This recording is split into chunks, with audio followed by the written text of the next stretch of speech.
Yeah, this is case number 387 on the calendar in the matter of Rodriguez versus Buttram. Parties have been sworn in, Judge. You may be seated. Ladies, have seats, please. I don't want anybody to make me shout today because I have a sore throat. Okay? Yes. Miss Rodriguez, the defendant is your cousin. Yes, ma'am, she is. According to your complaint, there was a time she moved into your apartment, took over a lease of a roommate of yours. She moved out in rather unpleasant circumstances because there was some altercation involving a daughter of hers. Yes. And you. Yes. You claim that when she moved out, she owed you for rent. She owes you utilities, according to you? Yes, ma'am, she does. For 2 months? She owes June's rent, which was a bad check. She owes September's rent that she never paid. How much was the rent? The rent was $1,000. She paid $500. I paid $500. Is that right? Yes, ma'am. Tell me about this bounce check in June, because up until June you had paid the rent. I bounced a check with the landlord in June, and he never got back to me until after I'd moved out that it had bounced. I knew it had bounced, but I was waiting for him to make what he wanted to be done with it. So that you owe her the money for June? Yes. Right? Right. Good. See, you make things easy. I'm so happy that you're not aggravating me. $500 you owe. Now, what about September's rent? When did you move out in September? I moved out the first week in September. Is that right? She moved out August 29th at approximately 12 o'clock at night. And you want her to pay September's rent? Yes. Why? Because on the lease that she has signed, it says that she was there until October the 1st of 2002. Well, that's an interesting issue, because there was an incident involving her daughter. Right. Because she has a counterclaim for assaulting her daughter. Right. So I want you to tell me what happened, your version of what happened the end of August. At the end of August, her daughter was very out of control. She was not taking responsibilities in the house. I was picking up after her. I was telling her that she had to flush the toilet, pick up her clothes, pick up after herself. Her daughter was smoking in the house at 12 years old. I told her mom and I told her daughter, I do not allow this, and I will not allow this. So Amanda said she was getting ready, and she was all dressed in black. She had black lipstick on, black mascara. I said, you look like a devil's child. So I grabbed her by the back of the neck. Come here, Chantal. I grabbed Amanda by the back of the neck just like this. I said, you will not be in this house unless there's an adult in here. I pushed her out, and I went to work. I shut the door behind me, and that's what I had done. And that's when you left. Miss Rodriguez, you cannot expect the defendant to stay in your home when you've thrown her daughter out of your home. Do you understand? Her daughter's 12 years old. I didn't throw her out. I told her that she was not allowed in there because she was smoking in the house because my house would have burnt down. Is there anything in your lease that says that she can't smoke? Yes, it does. Let me see.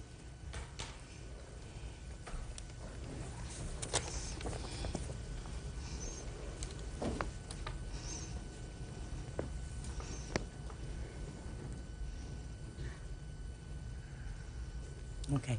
Did anyone else smoke in the house other than her daughter?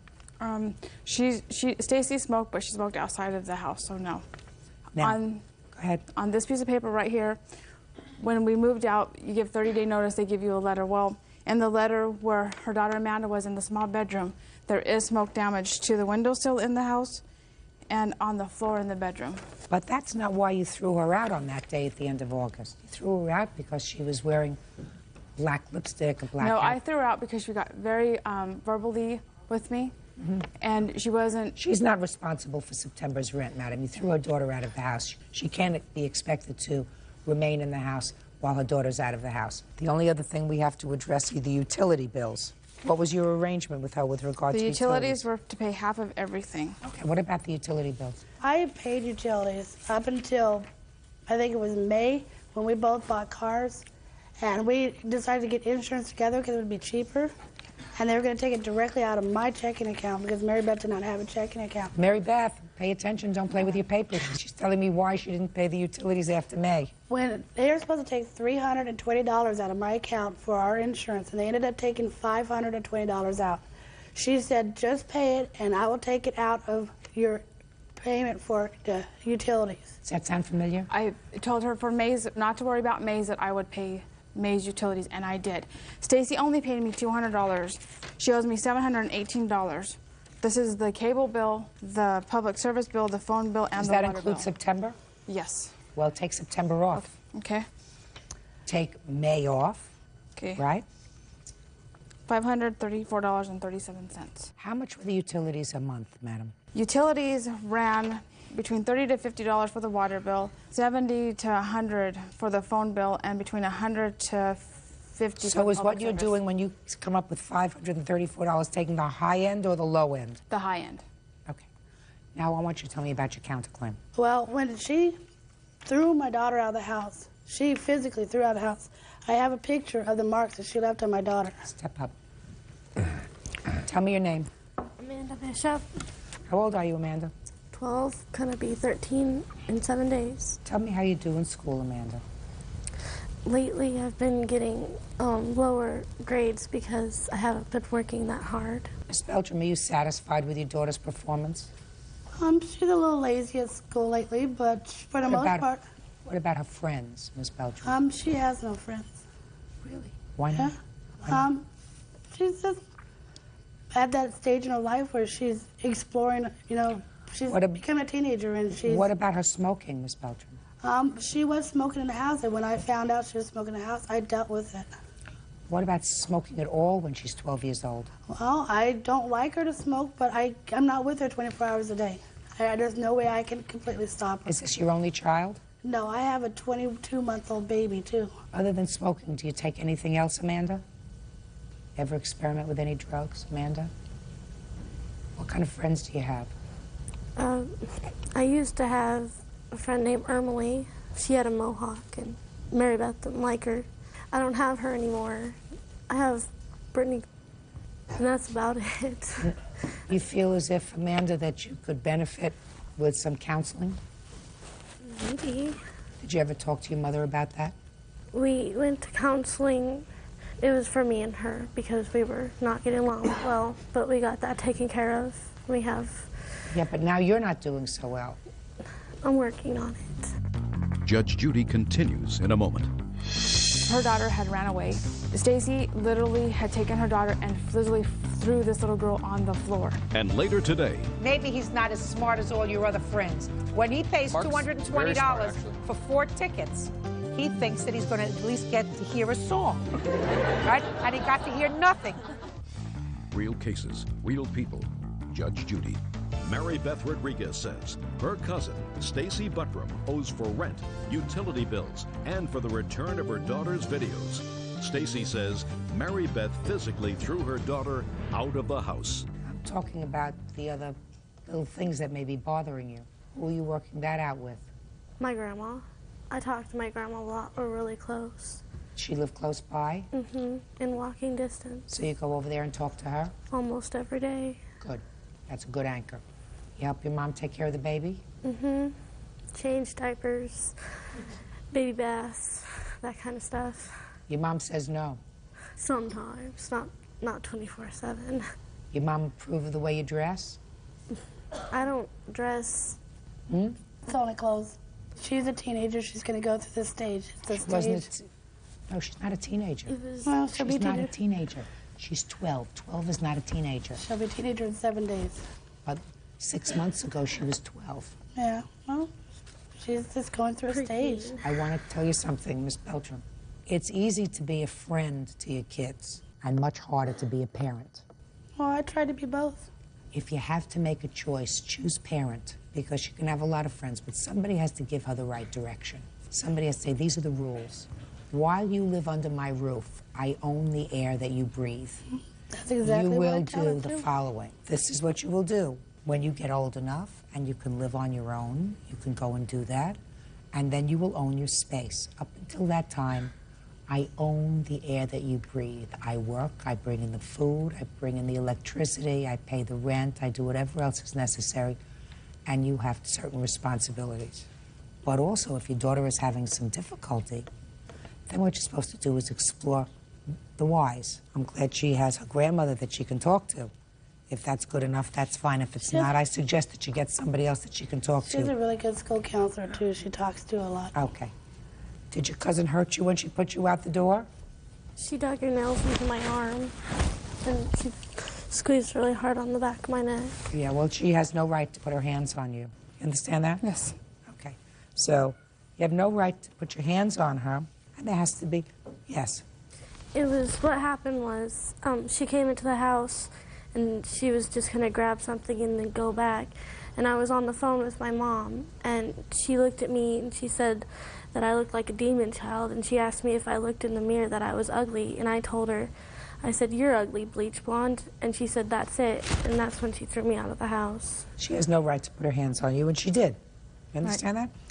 The judgment would be for you for $900. That is $400 for the utilities and $500 for June's rent. But I'm going to award you something on your counterclaim because it is unacceptable for somebody to put their hands on another person's child. Except for, when we lived together, she literally, her daughter had ran away. When her daughter came back, Stacy literally had taken her daughter and literally threw this little girl on the floor. Just, she's allowed to do that. Well, she's not allowed to do that. That's not the right thing to do. But she's her mother. You're not. A stranger cannot put their hands on somebody else's child. Because when you walked out of the house and slammed the door, because you were going out and her mother wasn't home, you made no provisions for her. But her mother knew at the time, her mother knew that me and Amanda weren't getting along, so she was taking her daughter to her mom's house. Because she said that to not have us as a conflict, she'd rather have Amanda not there with us. You have no right to put your hands on somebody else's child. Period. So on your counterclaim, I'm awarding you $350, which means that you still owe her $550. Do you understand? Yes, ma'am. Good, that's all. Parties are excused. You may step out.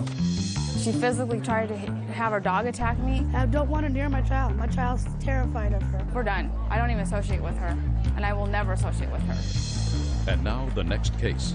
All parties in the matter of Mason versus DeRose. Step forward, please. 17-year-old pharmacy technician Mark Mason is suing former schoolmate, 18-year-old Michael DeRose, for selling him phony tickets to an Aerosmith concert.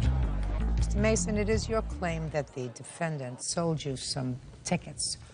They were concert tickets, but they were tickets that permitted you to go backstage. That's correct, Your Honor. And you paid how much for those tickets? The total ticket cost for 4 tickets was $220. And according to you, Mr. Mason, when you got to the concert, you couldn't go backstage with those tickets. Somebody told you that they were bogus. Is that right? Yes, that's correct. Mr. DeRose says he never sold you real backstage tickets. They were laminated memorabilia tickets. Novelties, yes. Novelties. And he told you that. Yes, and they were not tickets, Your Honor. They were just backstage passes? They were laminated passes, yes. So these passes that he sold you did not enable you to go into the concert. Is that right? Well, when we talked to Michael about it, he informed us that, first of all, he did tell us that they were real tickets. Just a second. Sure. Could you answer my question? I'm sorry. Were these just to permit you to go backstage, or did they permit you to get into the concert as well? They were all access passes, so you're allowed to go anywhere on the grounds, including into the concert. Okay. For 4 people, $220? Yes. Now, what concert was this? It was an Aerosmith concert that was to take place at the Connecticut Meadow Centers in Hartford on September 5th. And how did you know the defendant? I went to school with him last year. I had a couple classes with him. And How did you know he was selling these tickets? He had sold them previously to people, and it was just sort of known that he said he had a connection at the Meadows Theater, and he could get backstage passes to concerts. Do you have those tickets with you? No, when we got to the concert grounds, all 4 tickets were confiscated at the gate. Did you get to see the concert at all? No, we were escorted off the grounds. Now, gave $220 in cash? Yes. You don't deny that you got $220 in cash? Oh, yes, I do deny that. I actually How much have did you get? receipts here, if you'd like to. How much did you get? I got around $40 at the most. They were $5 each ticket without the name on it, and $7 with, plus the shipping and handling. Let me hear you, sir. When we originally approached him, he said that the tickets were $50 each without names on them and $60 each with names, and he did not charge us shipping and handling. You got them from him directly, hand to hand? Yes, that's correct. He delivered them to my place of employment, which is a pharmacy that I work at with Lisa over there. Mr. DeRose, I believe him. So let's move on from there. Your Honor, Okay? this is- I believe him. I have documents here. Let me see. Okay. Maybe I'm wrong. Let me see what documents you have, sir. There you go. Marcus and I were both in Cisco Laboratories, and Just a minute. okay. The top copy is the receipts that I paid for through PayPal. Just a minute. Okay. I wish I understood this PayPal. Can you explain it to me, Bird? PayPal is basically it's just an online ordering system. You drop money in your bank account or credit card, and it goes directly right through there to the person's email, and it gets dropped into their bank account right away. So it's instantaneous. What he said. There you go. What he said. Whatever happened to you have a checkbook in a little... Your Honor, that takes time.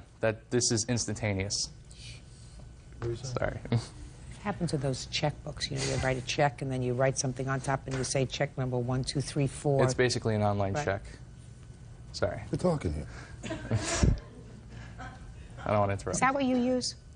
Those checks thing? Yeah, I still use checks for the Yeah, most I part. still use checks. Would you show this to Mr. Mason, please? Because I don't understand it, but maybe he does. And I want you to take a look at that, Mr. Mason. All That's that a is thing. the- Shh. Sorry, Your Honor. That's a thing from PayPal. What do you have to say about that? All that is the way. I didn't. Okay.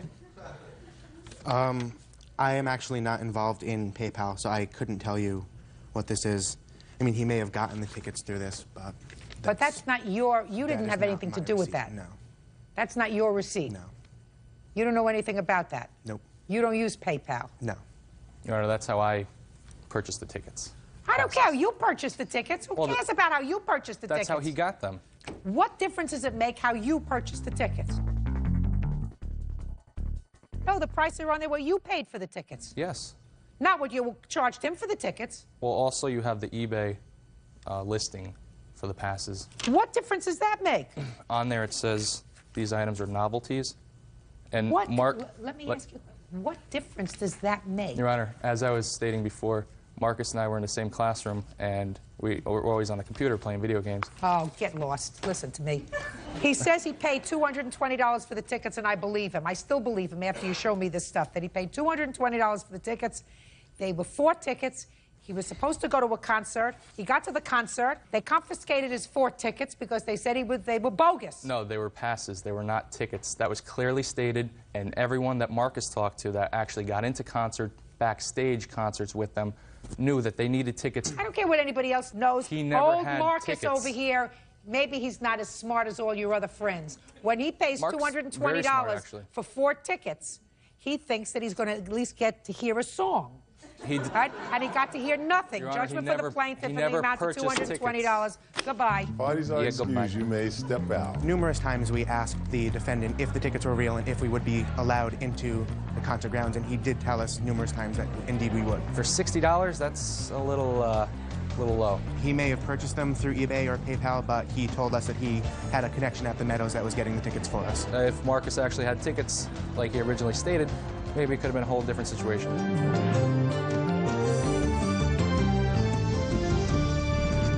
Please.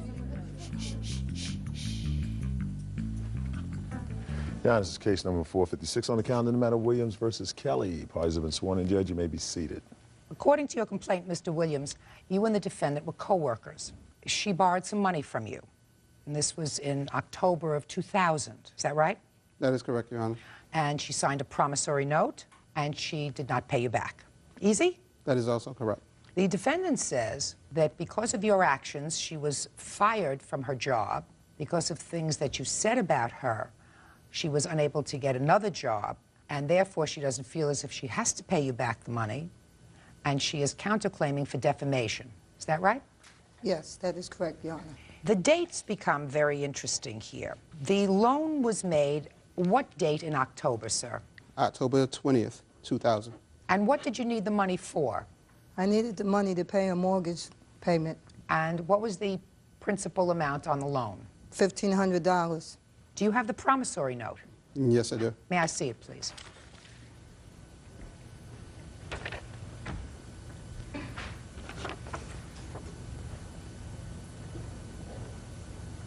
And you did sign this promissory note. You Yes, signed I it did. on the 20th of October. Yes. Did you make the first payment on October the 30th, as it was agreed to in this note? No, I did not. Why not? I was fired. I was sexually assaulted by Mr. Williams, who pressed his private parts on my behind. When? This was a month before I had gotten fired, and Mr. Williams believed what date? No, just a second. I'm asking you the date. You indicate that you were, according to you, sexually harassed by Mr. Williams. September 2000. Well, that's why the dates become important. So that if you were sexually harassed by Mr. Williams in September of 2000, how could you borrow money from him a month later and promise to pay him, start to pay him within 10 days? I loaned Mr. Williams $3,000 around March of 2000. Yes. I did not ask Mr. Williams to sign any promissory note. I just simply gave Mr. Williams the money. I had to hound him for 6 months to give me my money back. But when I needed money, Mr. Williams asked me to sign a promissory note. So, and I felt hurt. I felt hurt because originally I thought we were friends, but I found out differently. Anyway, what I was saying, I was in a very bad bind, and I needed money.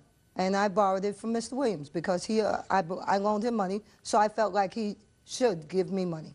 Well, when you signed this promissory note, Miss Kelly, yes, did you have intentions of paying him Yes, back? I had intentions. Oh, I'm sorry. The answer was yes. Yes. So that what happened between October 20th, when you signed this note, and October the 30th? As I said, Mr. Williams had wind of me gathering evidence against him for sexually harassing me and other harassments ever since he got what happened between he got me in fired. That 10 days? He lied. On what he lied date, to his superiors and got me fired. On what date were you fired? I was fired October the 30th. Miss Kelly, the reason I asked questions about the dates was because it seems odd that you would borrow money from someone who you claim a month before had sexually abused you. Would seem to me you would want to stay as far away from that person as possible. I could not. We worked in the same small cubicles, in the same location. Then you certainly don't want to have anything other than a business relationship while you were, quote, gathering evidence against him. To me, that was still business, Your Honor, because I really was in need of taking care of my personal business. Then you have to pay him back. Period. End of discussion. Your Honor, I'm sorry, Your Honor. Why do you think that you are entitled not to pay him back? I lost many of wages after I lost that job. Mr. Williams lied to his superiors and said I took someone else's check because he knew I was about to let his superiors know of his assault on me. I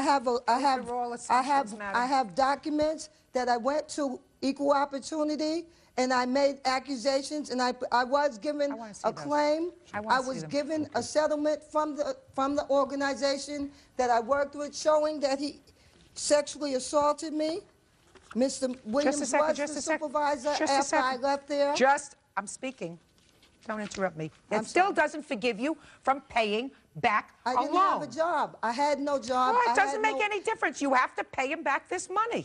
And if you got a settlement, then you have to pay him back the money from the settlement. Period. End of discussion. You signed a note. No, but excuse me. I'm telling you yes. Something? I'm reading your complaint. I have a letter from a lady that worked there. Listen, I don't read letters. Miss Kelly, I want to see. Equal Opportunity, stating his assault on me.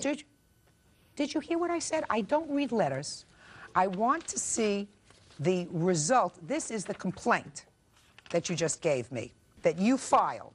I want to see the order that they handed down. Do you have a copy of the order that they handed? No, I have a copy of the check that they settled with me for.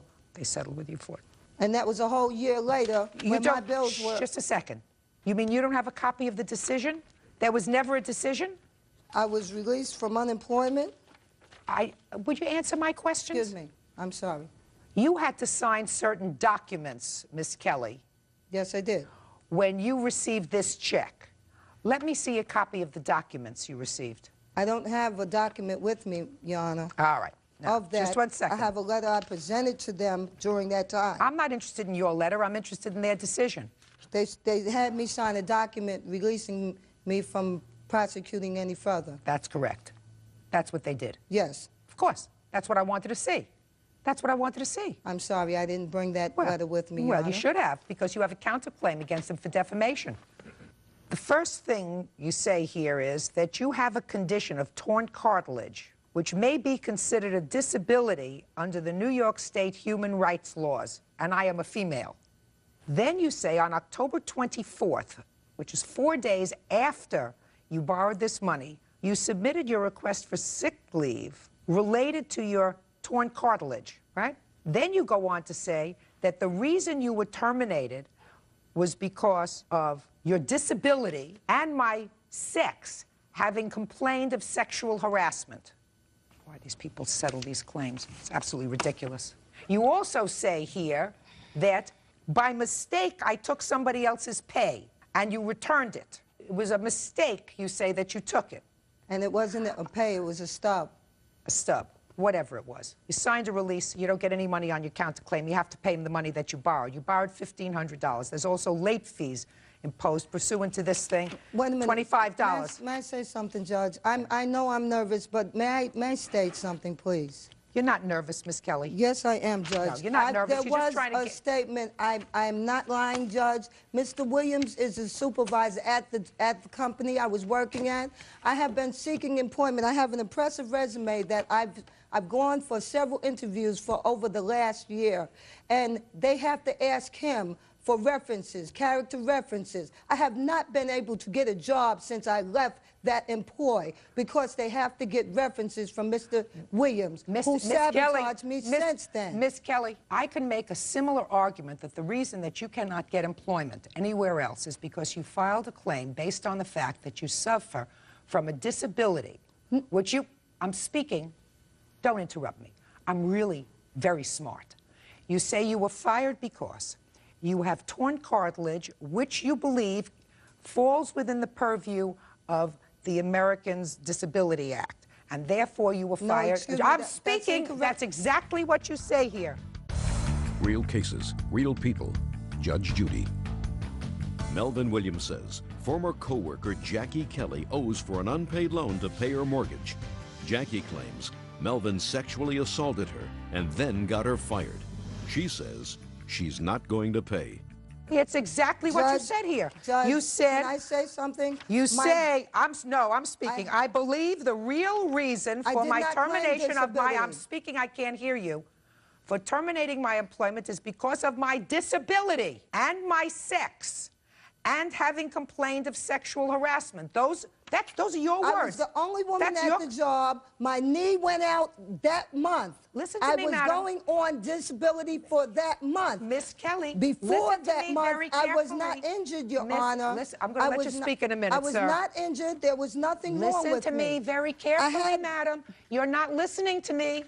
If I am an employer and I find out that someone has sued a prior company in part because they say they suffer from a disability that they categorize as I am, which is what you say, have a condition, torn cartilage, which may be considered a disability under the New York State human rights law.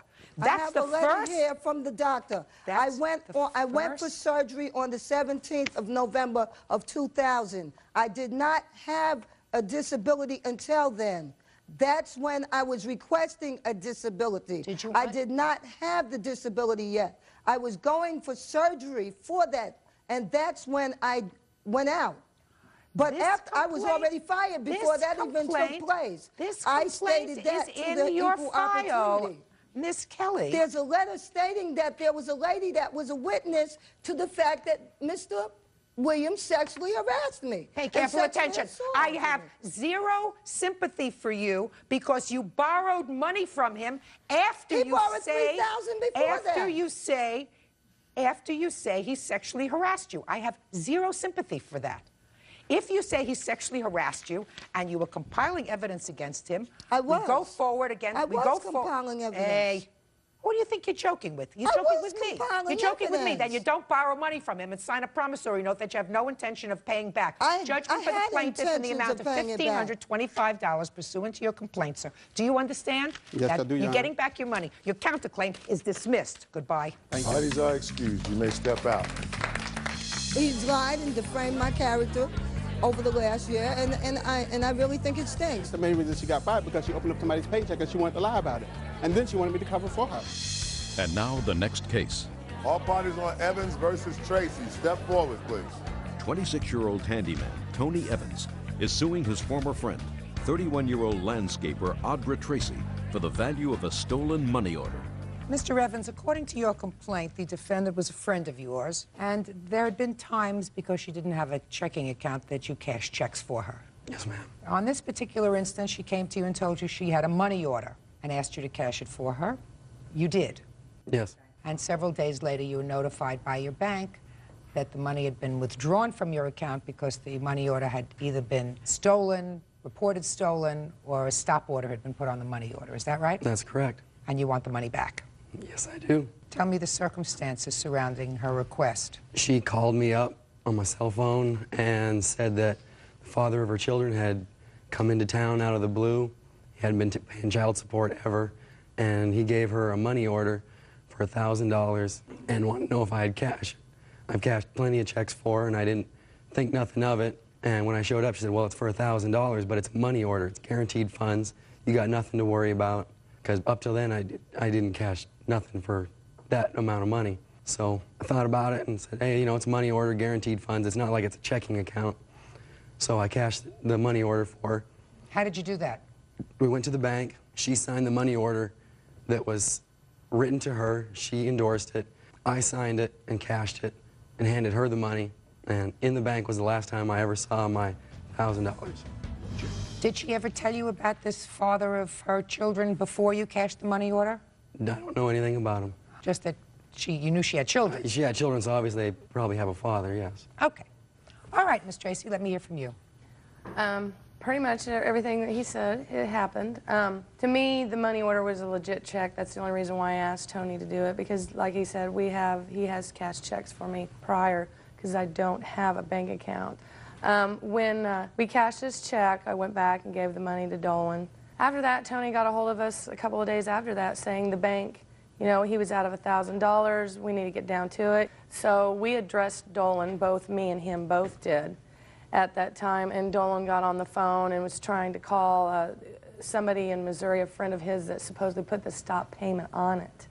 To me, I was an innocent bystander, and I understand Tony wants to get his money back, and I try to get him and Dolan to deal with it themselves and keep me out of it, because it basically, he wrote the check out to me, and I don't feel like I'm totally blamed for the $1,000. Even though she got the $1,000? Even though I got the $1,000, which I gave to Dolan, and in return he gave me $300 for child support.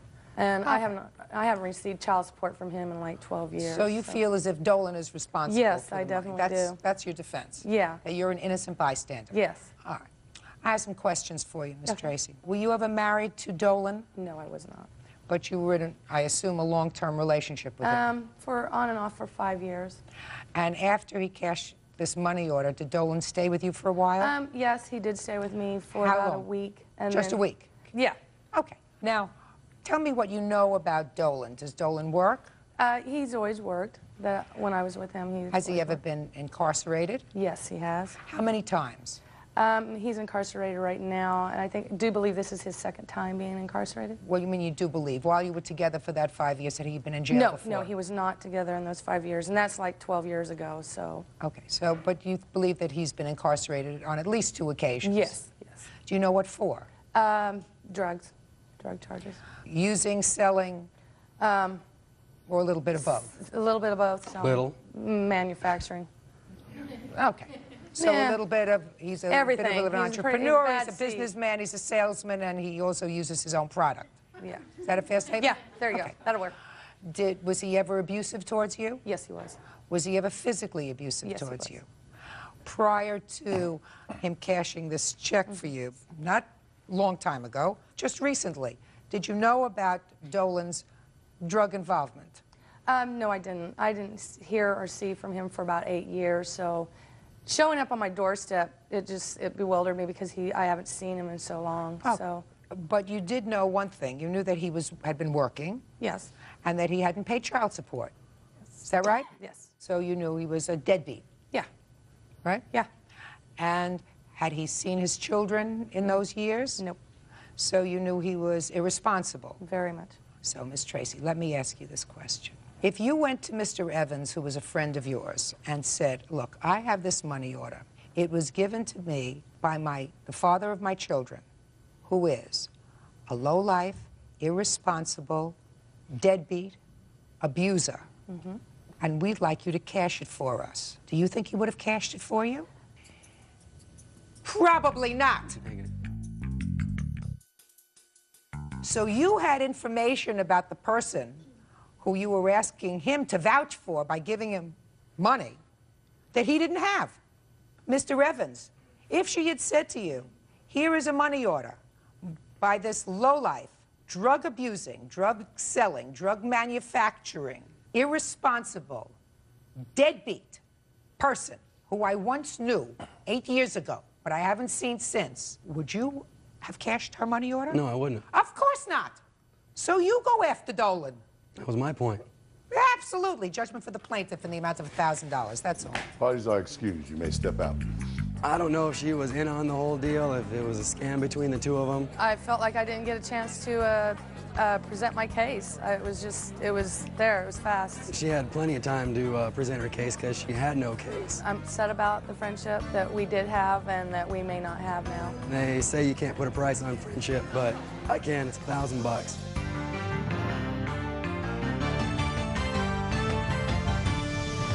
Versus Bennett. Parties have been sworn in, Judge. You may be seated. Folks, have seats, please. Ms. Bemisturfer? Yes. According to your complaint, you and the defendant lived together for approximately 5 years. And you have children who were also living with you. Is that right? Yes. I believe that the thrust of your complaint is that there came a time that Ms. Bennett had you arrested for domestic violence. Yes. Those charges were subsequently dropped, and you want to be reimbursed for your legal fees. Correct. And in addition, you claim that during the time that you were either incarcerated or at the police station, she damaged one of your cars. Correct. Those are the two things that you're suing her for. Correct.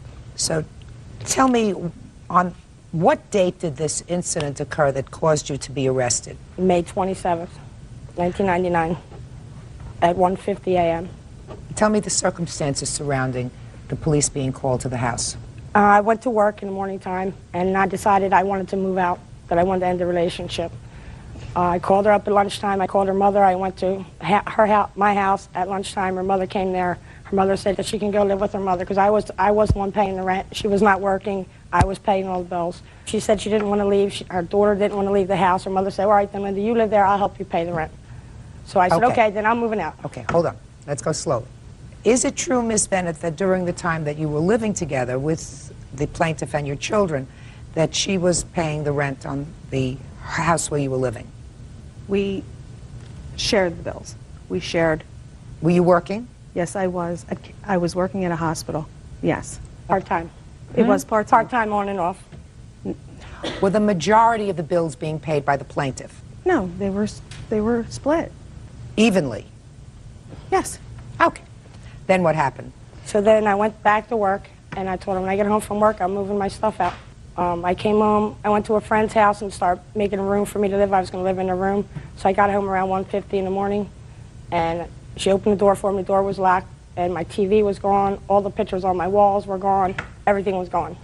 So then after that, I went in the house and saw that. I ran up to my bedroom where I keep my jewelry and money and stuff like that, and but she was in there with the door locked. So I kicked the door in to see what was going on.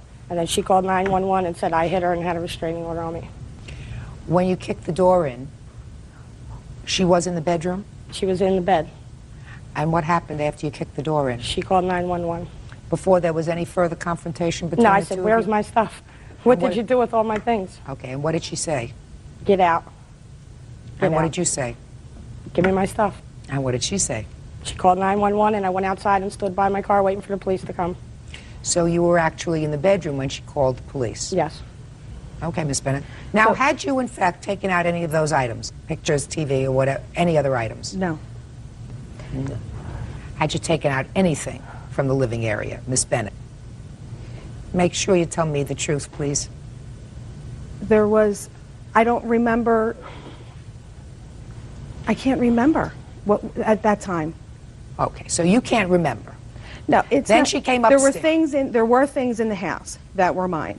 There was a TV in there. There was the furniture that was in there. There were pictures that were in there. Okay, the TV was mine. So I what did you do remove with the TV? Oh wait, I did remove the TV. So what did you do with the TV?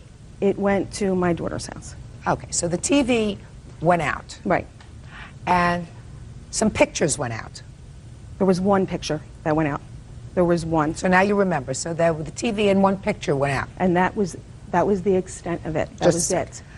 What did you do with her things that were in the bedroom?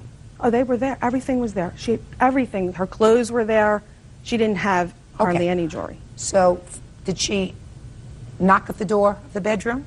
I don't remember if she knocked on the door. She did. She said, "Let me in. I want to come in." She was drunk.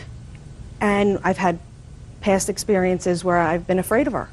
So I kept me and Gina, my daughter, in the room, and we stayed in the bed. And she did say, "I want to come in." And I said, "No, I was afraid." So my daughter was laying there with me saying, "Mommy, don't let her in." I said, "Okay, I won't let her in." All of a sudden, she goes to bust down the door. She's banging at the door. She comes in. I went to pick up the phone to call 911. She came over to the phone, ripped the phone out of the wall. I got up. I ran down the steps to use the kitchen phone. She ripped that phone out of the wall, backed me up into the dining room, and said to me, "Where is my stuff?" And So what I did had you say to her? I don't remember exactly what I had said. She punched me right in the face, square in the face on the left-hand side. I must have hit 911 because the cops did come. My daughter's standing on the steps of the landing, going from upstairs to downstairs. I screamed to her. I said, "Gina, go next door, call 911," because I didn't think I hit 911. I said, "No, I don't want to leave you. I don't want to leave your side." And I said, "Go next door." But I did hit 911. The cops did come.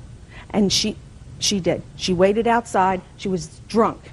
Waited outside by her car. Okay, let me see the police report, please.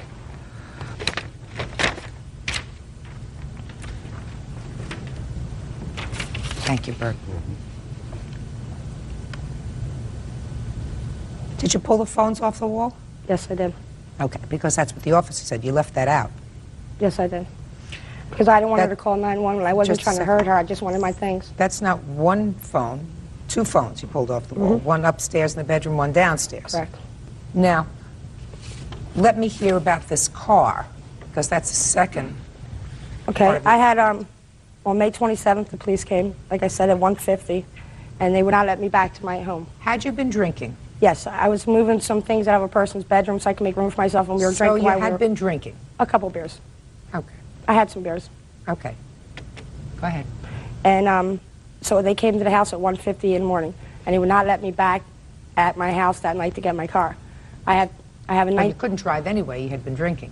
I have a 91 Camaro, and I have an 88 Corvette. The 91 Camaro she drove, and I drove the Corvette.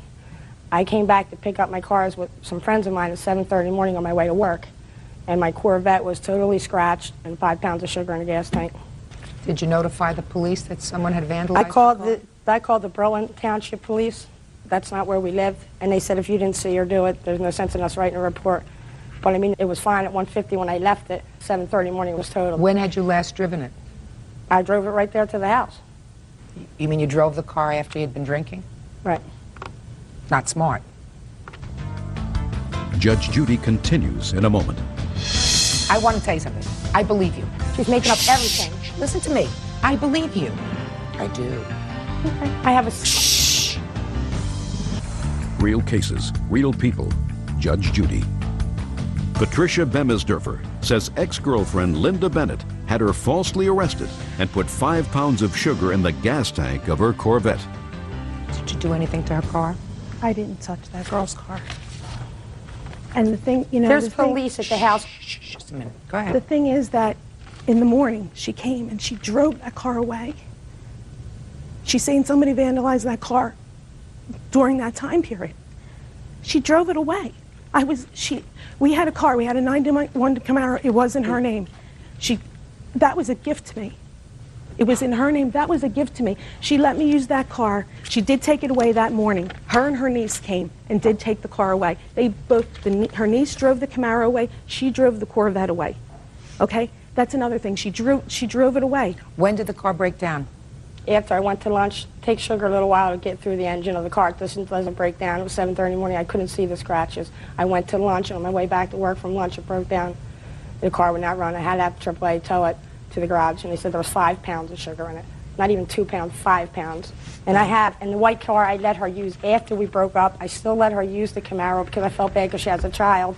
And I get a warrant for my arrest because she has a parking ticket in my name and never even told me about it and never paid it. So I went and took the white car back from her just 2 or 3 months ago. That I still, even after she did this to me, I still let her use my white car because I have the vet. And then I get warrants for my arrest. The ticket was a parking ticket in Camden. She called me at my job telling me she had a warrant. I immediately went to Camden and paid the ticket. I paid the ticket. So she did let you keep one of the cars? Yes, she very nice let me. to her. Yeah, that's what it was, a gift to me. It's a gift to you, but it was in her name. You don't Right, make you're a right. gift to somebody and keep it Okay. in your name. She still let you use the car even after all of this stuff happened. Oh, yeah. And she until March 19th. She did come at 6 o'clock in the morning and take the car. Yes, she did.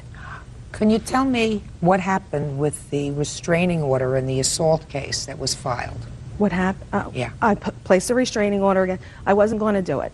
I wasn't.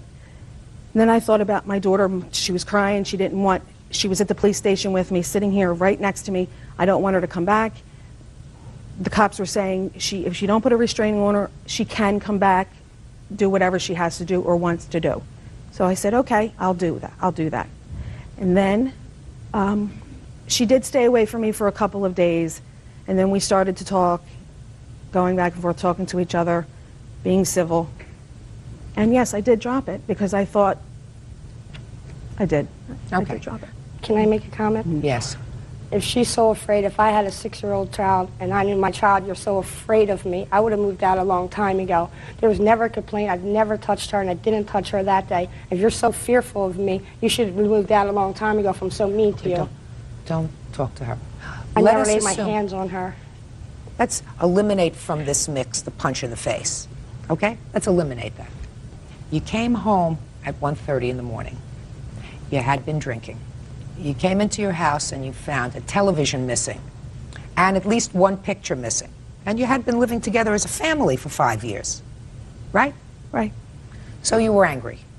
You went up to the bedroom where all your stuff was, clothes, jewelry, personal effects, everything else. You can understand her coming in and being a little miffed that the home that you had shared together was, being taken apart without her permission, and she had all of her valuables in the room. That doesn't give you license to bust down the door, and it certainly doesn't give you license to pull the phones out of the walls, because that in itself, even without the punch, is sufficient basis for her to have called the police and say, there is potential violence going on here. So I think that there was a basis for her to call the police, and the fact that you retained an attorney within a relatively short period of time, I see, because she ultimately dropped the charges at the beginning of June. She dropped the charges at the trial. She dismissed the charges after making us sit in the courthouse for 5 hours because she thought I was paying my lawyer by the hour and wanted me to sit there as long as I could. Okay. She had a basis for calling the police. It was not done out of malice. It was done out of the heat of the moment, so that I cannot give you money to reimburse you for attorney's fees. You lost your temper. You lost your cool at that moment, and maybe it was the beers talking, but you certainly lost it. And having lost it, she reacted by calling the police, which is probably the wise thing to do. The fact that she ultimately dismissed the charges doesn't mean she didn't have a basis at the time that she made the call to have made the call. Now let's talk about the Corvette. The police told you that they couldn't take the report because you needed more than what you had to legally point the finger at the defendant for damaging your car. While the burden of proof in a criminal case is far greater than in a civil case, you still need some connection. And the only connection that you have is that she was very angry and your car was there during that period of time. 5-hour time. It's an insufficient nexus for me to find that she, in fact, did it. That's not saying you didn't do it. I'm just telling you. That's not saying you didn't do it because you were angry. I have a witness to say that I didn't. Oh, I'd like to hear that. That would be nice. It would make me feel better. Let me hear your witness. Judge Judy continues in a moment. Your Honor, I asked her what her relationship is. She didn't even know this man. She never even knew him. 6 years I lived with her. I never even met this man. That's her boyfriend now. It's a lie. Real cases, real people. Judge Judy. Patricia Bemisdorfer says ex-girlfriend Linda Bennett had her falsely arrested and put 5 pounds of sugar in the gas tank of her Corvette. Who are you? My name's Jeff. I was a friend of hers. Were you there that evening? I was there after. After she what? had called me after all this had happened. Approximately what time? I guess it was around 2:30, 3 o'clock in the morning. Okay. And did you go over to her house? Yes, I did. What happened when you got there? She was just crying, upset. I just tried to comfort her, let her know that everything would be okay. And I stayed downstairs. She didn't even leave the upstairs. So I don't know how she would have been able to tamper with the car. Your Honor, I asked her what her relationship is. She didn't even know this man at the time. That's her boyfriend now. She never even knew him. 6 years I lived with her. I never even met this man. That's her boyfriend now. It's a lie. Well, we never knew that gentleman. She didn't call him. She never even heard of his name in his life till after she just met him a couple months ago, and they live in my home together now. We were friends. I'd known her for about 3-4 months. Okay. But there was still a period of time where she had an opportunity before you got there. She wanted to put sugar in this gas tank. I suppose. She understands that.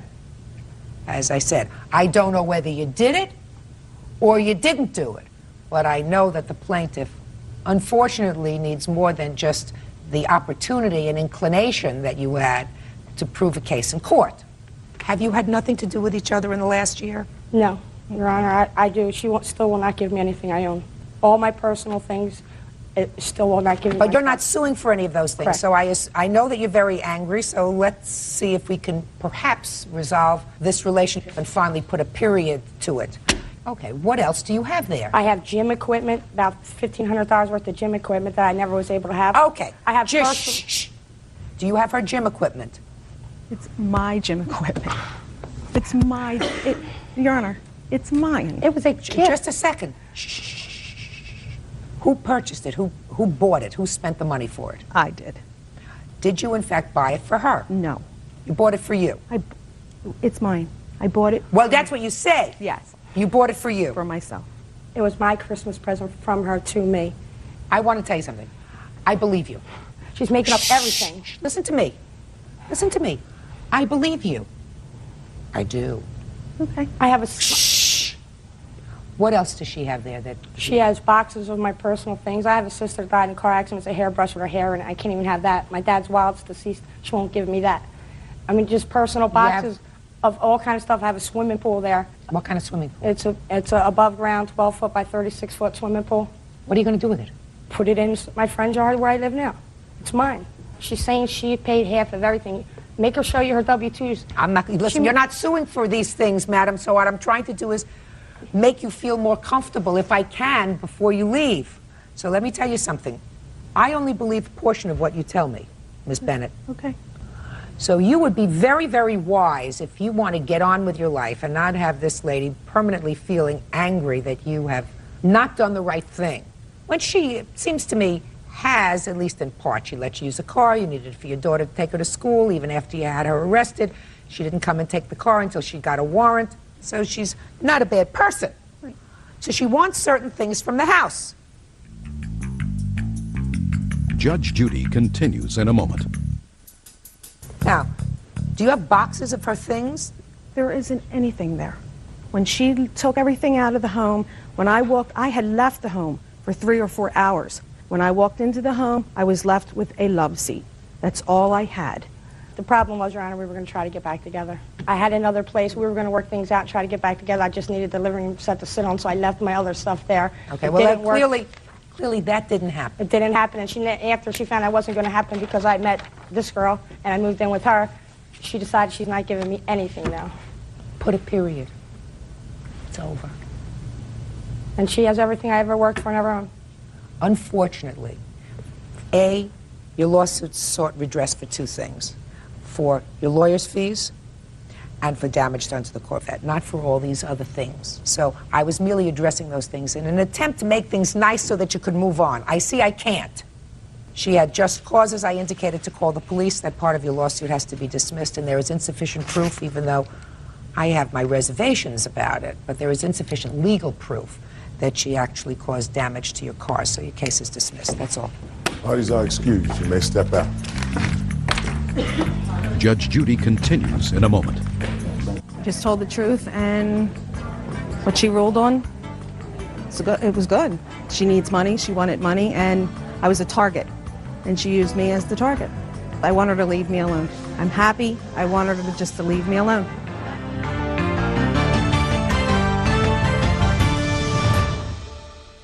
Miss Berrios, Miss Duquette used to be a very dear friend of yours. Yes. And it is your claim that she stole $600 from you. Yes. She says she did not. She is counterclaiming because she said since this incident you've embarked upon a course of harassing her, and she is counterclaiming for several $1,000s. So why don't you tell me the circumstances surrounding her taking your money? It was April 1st. It was about 8:30. I was downtown running some errands. 8:30 in the morning? In the morning. I had withdrawn $160, $100 which I owed to the defendant. She called me and asked me what I was doing for the day. I said running errands. Why? She said she really needed to see me. She wanted to talk. She needed to escape. And I said, well, you can come pick me up. She came and picked me up in front of the Greyhound station downtown Sacramento, and we got in the car. In her car? In her car. Had you planned on seeing her? I had planned on seeing her at some point. Okay, and that's when you were going to give her the money? Yeah. What did you borrow the money for? It wasn't even a matter of me borrowing. It was for gas, her taking me places, and her... So you don't have a car? I don't have a car. She takes me places. She was a very helpful friend. Okay, fine. So now she came down, she picked you up at the Greyhound station. What happened? She said she needed to run some errands. Immediately, as soon as I got into the car, I handed her the $100. Immediately. So far, is that right? No. She didn't give you the $100? No, she didn't. Okay. Go ahead. We went to Kmart. She needed to run some errands. She needed some cotton balls, some lotion, some shampoo. When we got that, we called her friend, who happens to be here, went and saw him for a few minutes, went to lunch in Fair Oaks, down by the river, sat there for a little while, spoke some more, got back in the car, dropped off her friend. Which friend? That would be Franklin. It would be you. Okay. Dropped him off, and she kept asking me if there was anything I needed to do before I went home. And I said, well, I do have to stop at the bank and get the money to pay my phone bill. At a certain point, she allowed... Why didn't you take out that money when you went earlier that day? Because I have a tendency to take money and spend it when I don't need to. So I only take the money out when needed. And the money that I had taken out that morning, I had spent the majority of it, so I didn't have enough to cover for my phone bill. Okay, so you were going back to the bank? Yep, we were headed back to the bank. And Ms. Duquette took you back to the bank? Actually, I was driving her car. She wasn't feeling very well. She allowed me to drive, knowing I don't have a license. You were driving, you drove back to your bank? Yes. When I proceeded to take off my seatbelt to go and take out the money, she said, no, I'll go do it. You're driving today, so I'll take it out for you. Not a problem. Okay, just a second. So what did you do? You gave her your PIN number? She's had my PIN number. She's had my PIN number because the card is used for cash aid and food stamp aid, and she would, on certain occasions, take my oldest daughter to the supermarket, and they'd use my PIN to get food with food stamps. So she had your PIN number? Mm-hmm. And she went to the bank and withdrew some money? Yes. How much did you tell her to withdraw? The $60 from my phone. And she came back and gave you? A receipt for $60. And we got in the car. I drove to pay my phone bill, and there we switched. She got into the driver's seat. I got into the passenger side. She asked me if there was anything else I needed to do. I said, no, not really. She said, well, I got to go home. When did you ascertain that more money was taken out of the... The following morning, Your Honor. I get my cash aid on the 1st, and I get my food stamp aid on the 2nd. And it was the last of the month, so I needed to see if we had the food stamps were in the account so I can go buy some groceries before I went out and did some errands. And it gives you the cash account balance and the food stamp balance at the same time. My cash account balance came up to $39.12. And now my heart stopped and it froze immediately. That was like 7:45 the following morning, April 2nd. Okay, so that's the money. That $600 is what you say Ms. Duquette took from your account. Absolutely. Without your approval. I never gave it to you. And Ms. Duquette says, of course, that she took out that money and handed it all to you. Okay. Can I see the receipt from the bank, please? You want to see it all right now, or just I want to see that day, okay. April 1st. And do you have the receipt that she gave you for $60? No, I don't. I'd like to make a note. You see that there's three transactions, 60, 0, and 600. Mm-hmm. The one for 0, she had tried to withdraw $700. Shh. Doesn't say that here. Well, it's certainly clear that on the 1st of April, there was one withdrawal for $60, and then there was another attempt to withdraw some money, and then there was a third attempt successfully within a minute, and $600 was taken out. Okay, now I'll hear you. On that morning, I did pick her up. What happened was she owed me $50. She gave me $100 out of the $660 that I withdrew. That day, I had not known her ATM PIN code. Whenever I took her kids to the store, they had cash. I never knew the PIN number. She gave it to me that morning. I pulled the money out. I gave her the money when I got in the car. Okay, so you acknowledge that you took out the money? Yes. And it is your claim that you gave her the money? Yes, I did. Could you explain to me why there were 3 separate attempts to take out money? Because she originally wanted me to pull out $700. Yes. So I took the 60 out. She wanted to keep her transactions separate. She said make 2 transactions because she always lost money. That day she had just lost her ATM card. I had to take her back to the bank because she left it in the ATM machine. I still don't understand, Ms. Duquette, why if she asked you to take out $700, you withdrew 60, and then a minute later you tried to withdraw another amount of money, and then a minute later you withdrew $600. Shh. That money was not an issue because she gave me money all the time. Oh, no, listen, you're not listening to me, madam. You just testified that she wanted you to take out $700. Yes. Why didn't you take out the $700? She wanted me to take out 60 separate, 700 separate. It would not let me take out 700. That is why I end up taking out 600. So what kind of a discussion did you have when you got back into the car? She counted her money. She gave me $100. We went to the store, drove around for a little while, and I took her home. Just a second. And that's all that happened? Yes. You mean she didn't say to you, I asked you to take out 700, and you said to her, I tried to take out 700, but I couldn't because the bank wouldn't let me take out the 700? Well, as soon as I got in the car and I handed her her money and her receipts, I said it wouldn't let me take out 600. Well, you so left this that is what out. You got. Ms. Duquette, you left that out, madam. We're in a courtroom situation. I have to decide which of you 2 ladies is telling me the truth. Whether Ms. Berrios, who missing a few screws by giving somebody their PIN number. I wouldn't give my kids one of my PIN numbers. For sure I wouldn't give one of my kids my PIN number. You have children? Oh, you know I do. Anybody ever get your PIN number?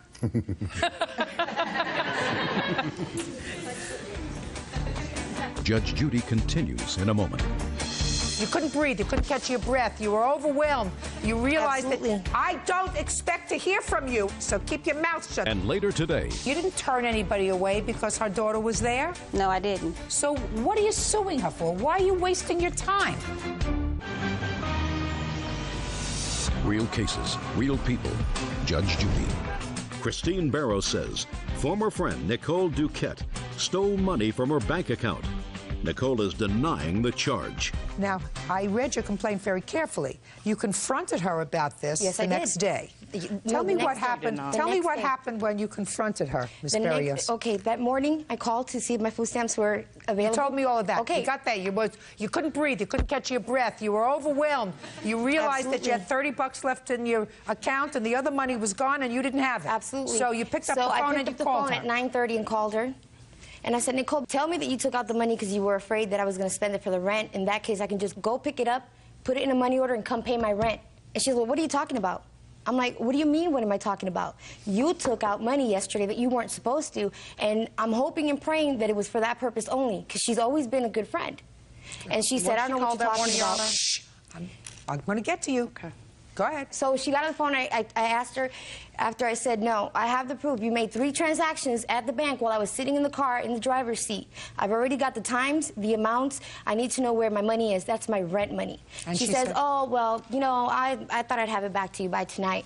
I said, well, do you mind? I said, do you mind if I know what you took the money for? I mean, that's none of your business. And I said, well, Nicole, what's going to happen? She goes, I'm going to have the money for you before you have to pay the rent. I said, Nicole, it's the 2nd of the month. My rent is due on the 5th. It's $832. You just took 3/4 of my rent money. So what happened? She said, I'll call you later. I'm at work. Did not hear from her that afternoon. Called once. They told me she had left early. I don't call her home phone because of her companion, her partner. Don't want any trouble. That Monday, I called her at work. I didn't get to speak to her until later on that afternoon, and all she said, I gotta go, I gotta go. The next day, which is Tuesday, she left me a voicemail, which has since erased. It said, I'm at my friend's house. He's gonna loan me $1,000 so I can give you your money. I'll be at the house. Listen to me.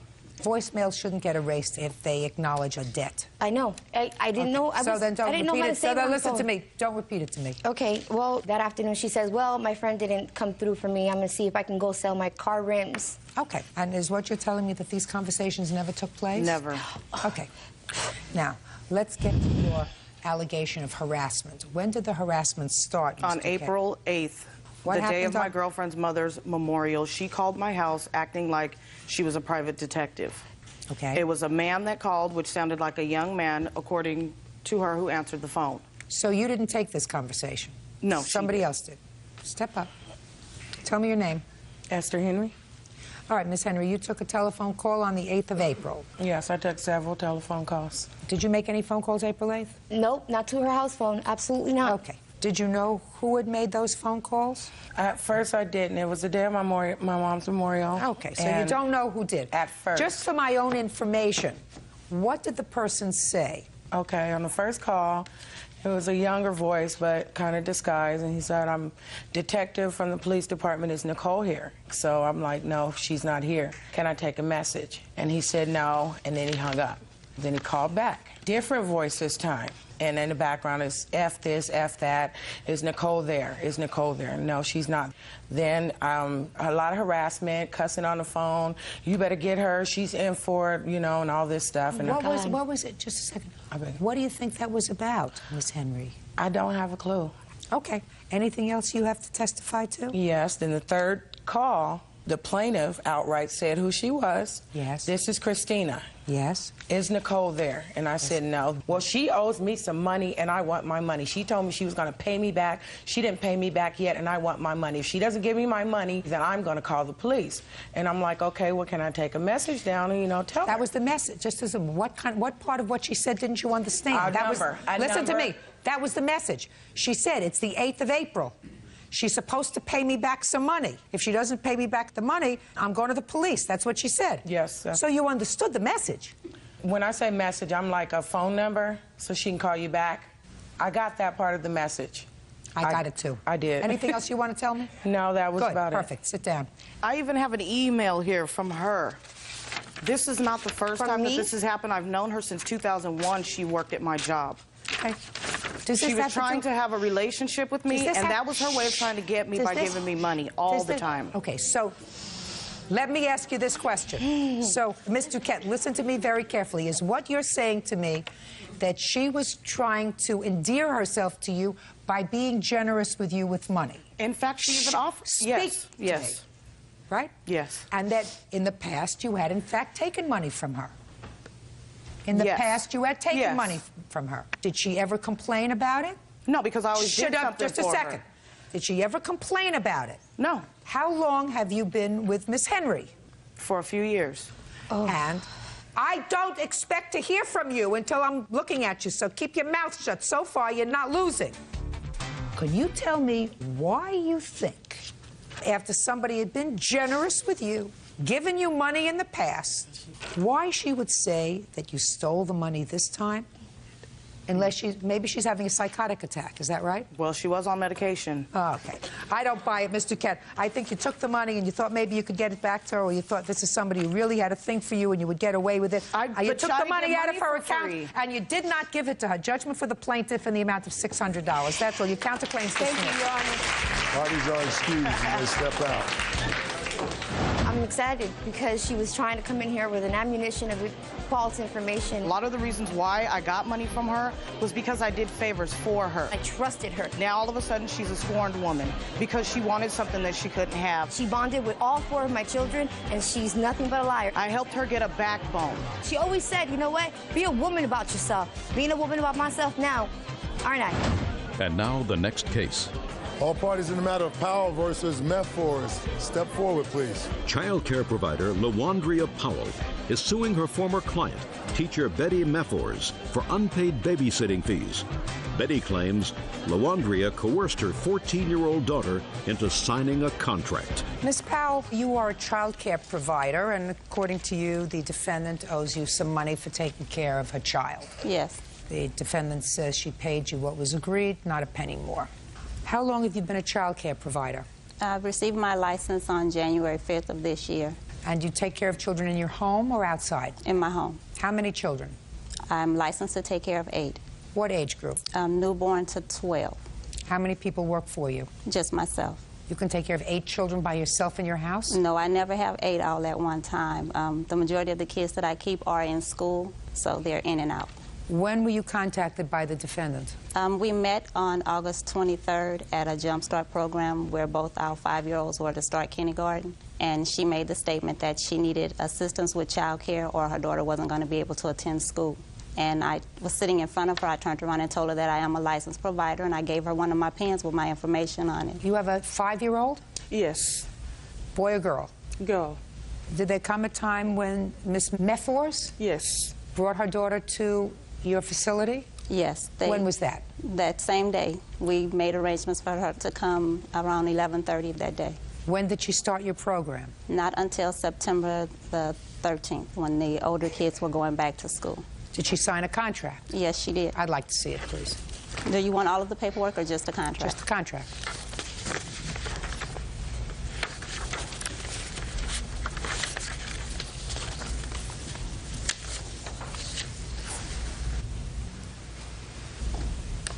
Did you sign this contract? No, Your Honor. I did not sign any contract with this woman. I only had verbal agreement on the phone. Who signed this contract? Her or her daughter. But it was her that was supposed to have signed it because she gave me the paperwork. Who signed this, you or your mother? I did, Your Honor. Stand up. When did you sign it? I signed this today, the first day when my sister first started. Your sister's first day? Yeah. Your daughter was there for 4 days, and you paid her $50. Yes. And you say she should have paid you $65 for the 4 days. My contract states $65. She asked me, could she pay me $50? Just a minute. So you told her she could pay you $50? Yes. Fine. And she paid you $50? She paid me $50. So why are you here? What do you want? In my contract, it states that she's to pay me the first and last week. How many children did you have in your facility on September 13th? Just her daughter at that time. The reason you want first and last and 2 weeks' notice is because you say in this contract, and you're not sure who signed this contract, that space is limited, and in order to ensure that you don't turn somebody else away, you have to give notice. Yes. But you didn't have anybody else there. You didn't turn anybody away because her daughter was there? No, I didn't. So what are you suing her for? Why are you wasting your time? Because my contract states that she has to pay first and last. Madam, you have no written contract with her because you don't know who signed this contract. You have, at best, an oral contract.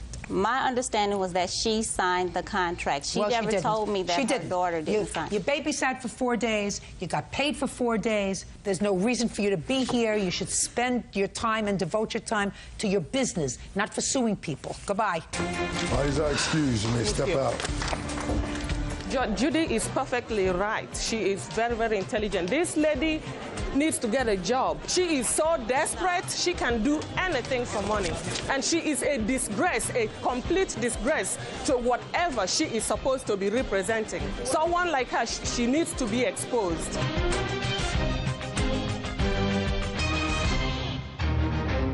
May be seated. Folks, have a seat.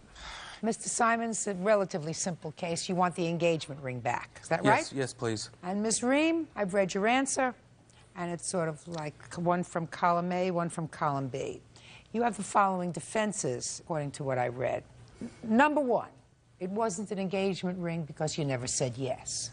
Yes. If you don't buy that, it was an engagement ring, but he told you you should keep it even if you didn't get married, correct? Yes. And number three, in case you don't buy those two, it was an engagement ring. There was no deal for me to keep it. I would have given it back, but it got stolen. Yes, ma'am. So you don't have it anymore? No, ma'am. Is that right? When did you give her the ring? I think it was May of 2001. And how long had you known her? I met her in November. I knew her approximately 6 months and gave her the ring. Okay, what kind of a ring was it? It was an engagement ring. Can I see the receipt for it? I have the receipt. Plus, Your Honor, at the time, I had just moved, and I didn't have the receipt for the second half of the ring, but I've found that, and I've got that. So here are those 2 receipts. What do you mean the second half of the ring? You know, the band that goes, connects as one. Oh, you mean the wedding band? Yeah, yes. Set. Yes, ma'am, yes. And that's the other half that I still have, which does mean no good. Okay, where is this? Did you give her both of these rings? No. You have one? I have one, yes. Okay, so it's $969.75. Yes, Judge, yes. Okay. So you gave it to her in May, and you broke up when? Around July, things started falling apart. July of? 2001. 2001. When did you ask for the ring back? Around August, I believe, the end of July. What'd she tell you? She agreed. We both agreed that it wasn't going to work out, and I went to pick up the ring. She had told me that she let some carpet cleaning people into her house, and she was afraid to be alone with these men. So she left. And when I got there, she went to get the ring. It was gone. It's funny because there was lots of jewelry, diamonds, everything, but they only took mine, my little ring. And I couldn't understand that. That didn't make sense to me. Okay. Just a second.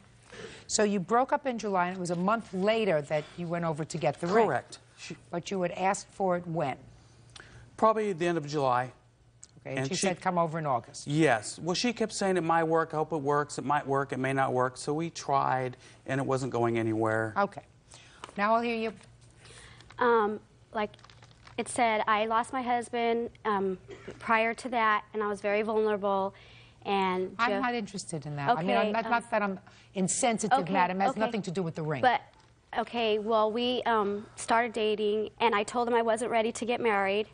And he got pushy about the ring. And then he asked me to marry him in May, and I told him I wasn't ready. And then he said, keep it as a gift.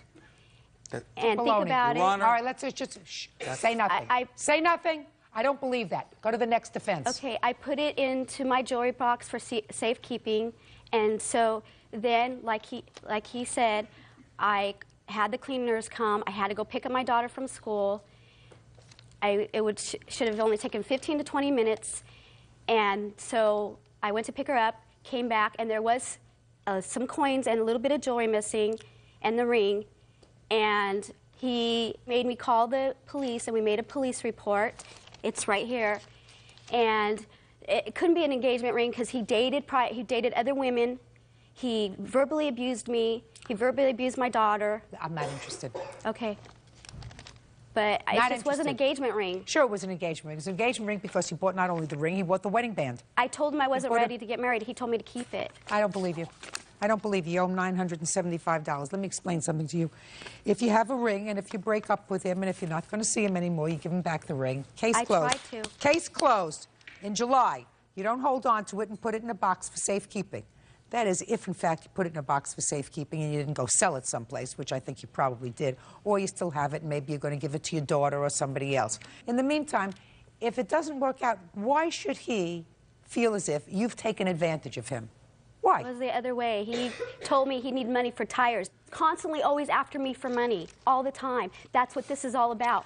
He just told me he's going to take me to court to get tires because he needs new tires and because he just bought another house. Listen to me very carefully, madam. He's taken advantage of me from the very beginning. Then how old are you? I'm 38, but I'm very well put together. At the time I wasn't. I was distraught. Listen to me. You don't look like the kind of person that anybody takes advantage of. I just lost my husband and my mom got diagnosed with cancer, and he knew this. Listen to me. Listen to me. If you were grieving over your husband, you don't take a ring from somebody else. I know that. I know that now. But you did. But you did. Made a and mistake. by taking a ring from somebody, what you're really saying is, I'm interested. I'm interested. That's leading somebody on. That's cruel. That's unkind. And in my judgment, after listening to both of these stories and hearing your three defenses, A, I didn't say yes. B, if I said yes, he told me to keep it anyway, even if we broke up. And C, it got stolen. I don't believe you. After he came over and looked for the ring, You said, I'm sorry, my other stuff is here, but your ring is gone. He said, well, file a police report, which is what you did, correct? Anywhere in the police report did it say that there was evidence of a burglary? Yes. Well, show me. Show me Here's the where. police No, report. read it where it says there was evidence of burglary. Right here on the top, it says crime, burglary. Show me where the police wrote down that there was evidence of a burglary, not what you claimed there was.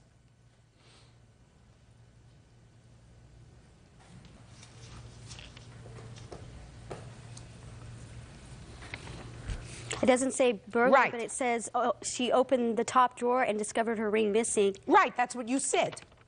That's not what the... That's what he said. No, he also did this that's- police report with me. Miss Reed, I mean, are you just thick? He comes over to get his ring. You go in with him to your drawer. You open the drawer with him. You say, oh, your ring must have been taken, along with some other coins that I might have there. That's too bad. Then you go and file a police report because he says, according to you, that you should go and file a police report, which is what you did. That doesn't mean the police found any evidence of a burglary because there was no burglary. You have insurance, by the way? Whatever. You have insurance on your other jewelry? No, I don't. Okay. Judgment for the plaintiff in the amount of the ring, which was $969.75. Ms. Ream, I don't believe you. Goodbye. You don't have Thank to. you, Your Honor. Parties are excused. You may step out. He was always telling me to buy him things and stuff like that and saying, well, you got money, you got money. I own 2 homes, and she told me to sell my homes and give her all my money. He sues everybody. This is not his first time he sued somebody. He's sue happy. She used to call me on the phone and threaten me and tell me if I go to court, I'll be sorry. He's a liar, and he took advantage, and he knows it. And now the next case. All parties in the matter of Smith versus Henderson. Step forward, please. Maintenance man Joe Smith is suing his former live-in lover, paratransit driver Lisa Henderson, for the return of property. Lisa is countersuing for damages to her home and mental anguish. According to your complaint, you folks lived together for about 4 years. And at some point, Mr. Smith, you were arrested on a domestic violence charge, either domestic violence or violating a protective order that Ms. Henderson had obtained. It is your claim that while you were incarcerated, she took your property and she won't give it back to you. You did get some of your property, but she still has a whole bunch of your stuff. Correct. That's what your lawsuit is about. Ms. Henderson says that you got everything that you're entitled to. What you didn't take yourself, an uncle of yours came and picked up. And she is counterclaiming for some damage that you did to her door when you were violating this protective order. So that's what we have. When were you arrested, Mr. Smith, for the first time on this charge of domestic violence? That was like almost 4 years ago. I don't remember the exact date. That's not the time that you took your property. Yes, that's the previous time. It happened twice. How many times have you been arrested altogether for domestic violence? Once. No, it had to be more than once. You said once 4 years ago, once more recently. No, So this was for violating a restraining order for just going to the residence. There wasn't any violence involved. Is that right? Yeah, he was charged twice. One for holding me captive in my apartment When was I that? was 6 months pregnant in January of 2000.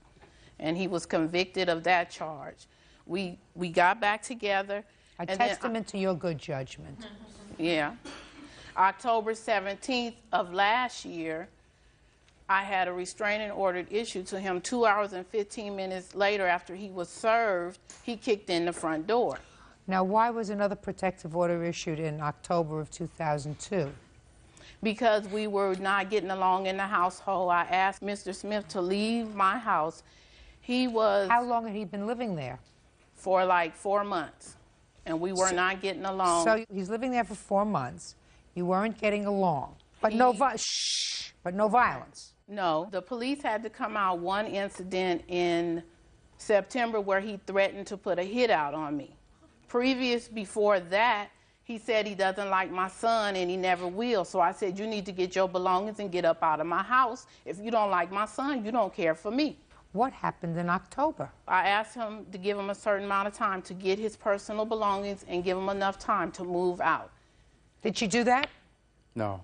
No, he... Shh, just a second, don't interrupt. She didn't say to you have a week or 2 days or No, 48 she said, hours? get out right now. Judge Judy continues in a moment. We split everything in the household. So he paid his way. So he wasn't just coming to visit on weekends, right? Right. Well, that's not what you say in here. Real cases, real people. Judge Judy. Joe Smith says ex-girlfriend Lisa Henderson won't return his property. Lisa says Joe threatened to put a hit out on her.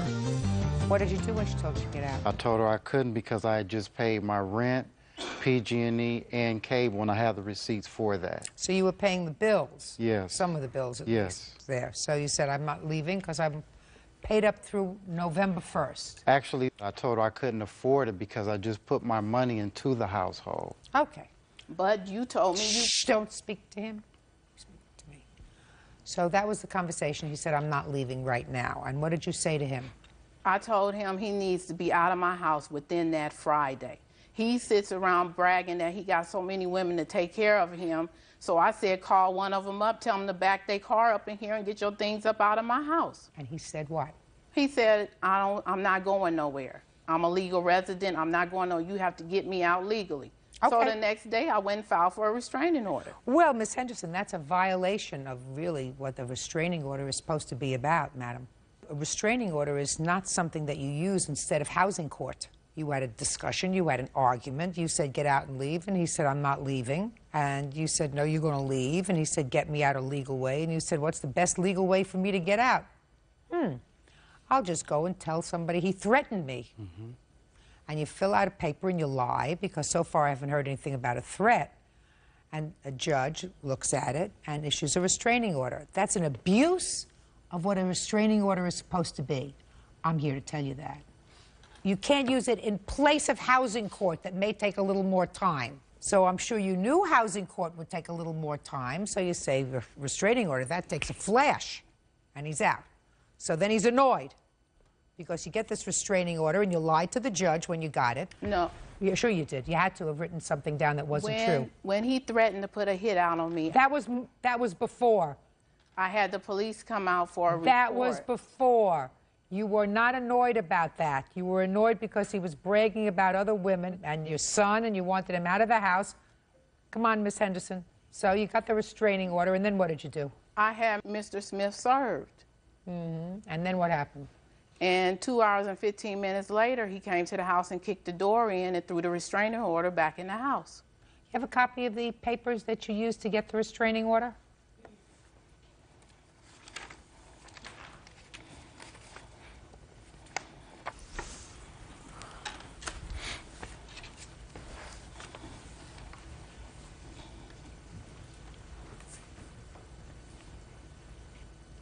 Can I see the checks that you wrote for any of the bills in the apartment, Mr. Yes, Smith, ma'am. please?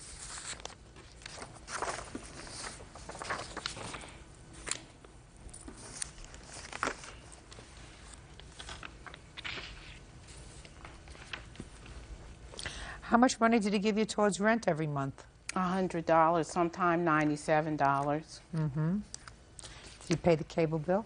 Sometime Well, he I paid in September, he paid in August, he paid in May. We split everything in the household. So he paid his way.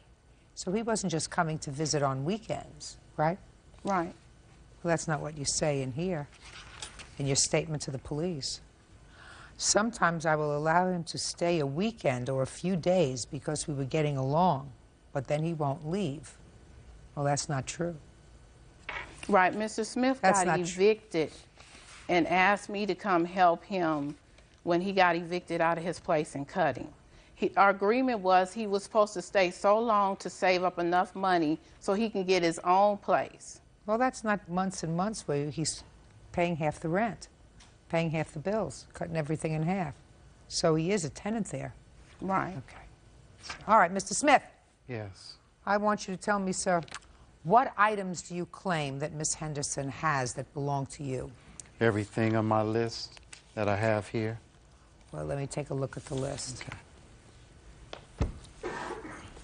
It's quite a bit. You might want to take a recess.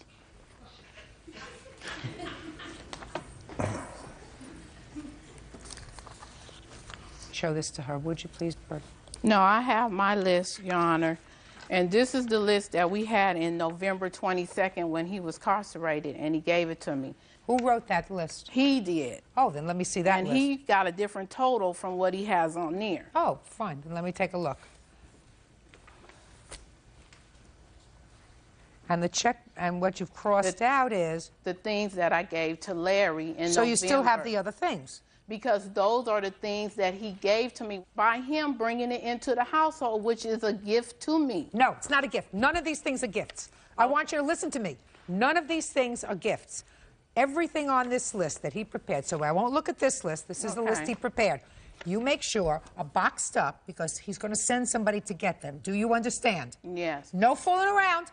Listen to Okay. me.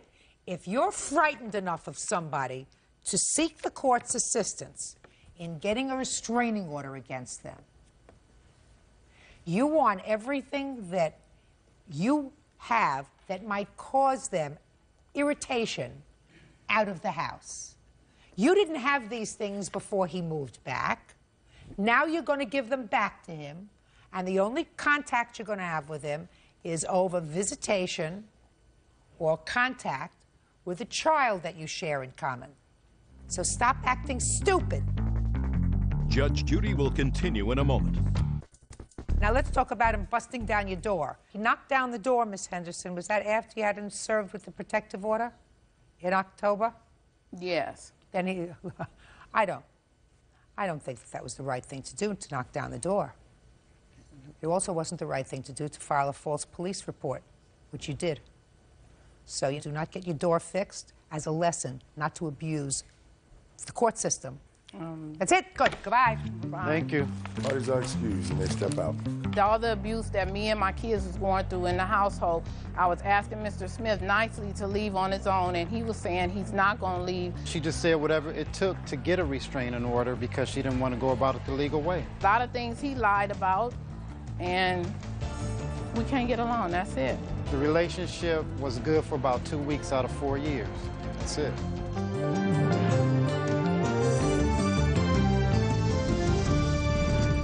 Parties have been sworn in, Judge. You may be seated. Miss Bacon, this is a pretty confusing case for me, so let me try to understand it. Mr. Olberg used to be your boyfriend. Do you have a child together? Yes, we do. A couple of years ago, you claimed that he deposited a check for $4,000 into your checking account. Actually, for $4,500. $4,500. Without your permission. Or knowledge, that's correct.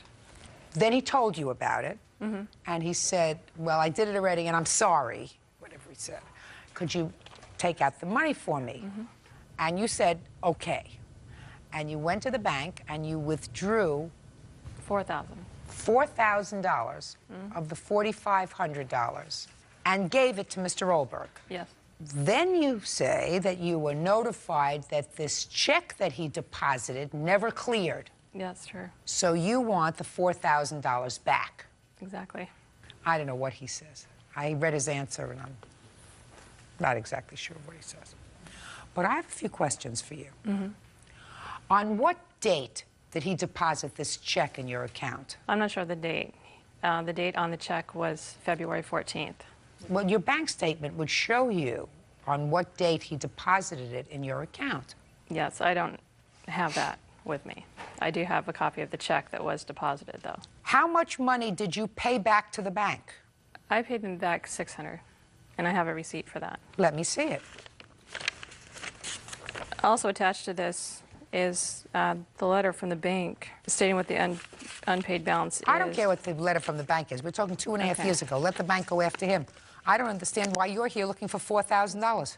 He didn't take $4,000 of your money. He took $4,000 of the bank's money. Right, but because I withdrew the money, the bank is charging me for the money. So you paid $600, right? And you paid this And 2 after- years ago. And you've paid nothing since. No, actually, that was before I knew it was forgery. Ms. Bacon, did you go to the police? Yes, I did. As soon as I found other checks that had been written out to me. Yes, and what did the police do? The police took a report, and I went back to the police a few months ago, and they said that there was never anything going to be done about it because they don't have the manpower to take care of a low-priority crime. Sir, listen to me. You better get in touch with this bank and pay the money. You understand? Yes, ma'am. Uncross your legs, take your hands off the desk, and stand up and take the smile off your face. You gave her a bad check. Why? I didn't realize it was bad at the time. Yes, you did. Sure you did. Of course you did. Of course you knew it was a bad check. You ever been arrested? I have, yes. When was the last time you were arrested? That would have been last year. For what? It was for theft. Theft of what? Credit card. Has that case been resolved? It has. Whose credit card did you steal? Oh, it was a gentleman. Where did you steal it from? Bellingham, Washington. That's a place. Yes. Where did you steal it from on his person? Actually, I did not steal it from this person. There was another person involved that actually gave the credit card to me. And what did you do with the credit card? I actually withdrew money out of the bank with it. Really? So this is something that you know how to do, sir? Yes, ma'am. Were you given probation for that case? I was. That's unfortunate. Maybe you won't be so lucky this time. You see, her problem is that I'm not satisfied that this money is going to find its way to the bank, because the last communication she's had with the bank was 2 years ago. They've probably written this off as a bad debt. It isn't my credit. It's probably been written off as a bad debt, right? Yes. Of course. I would like paid. And I haven't been able to have a checking account since this time. Well, the question is, any check that is made would have to be made directly to the bank. Good.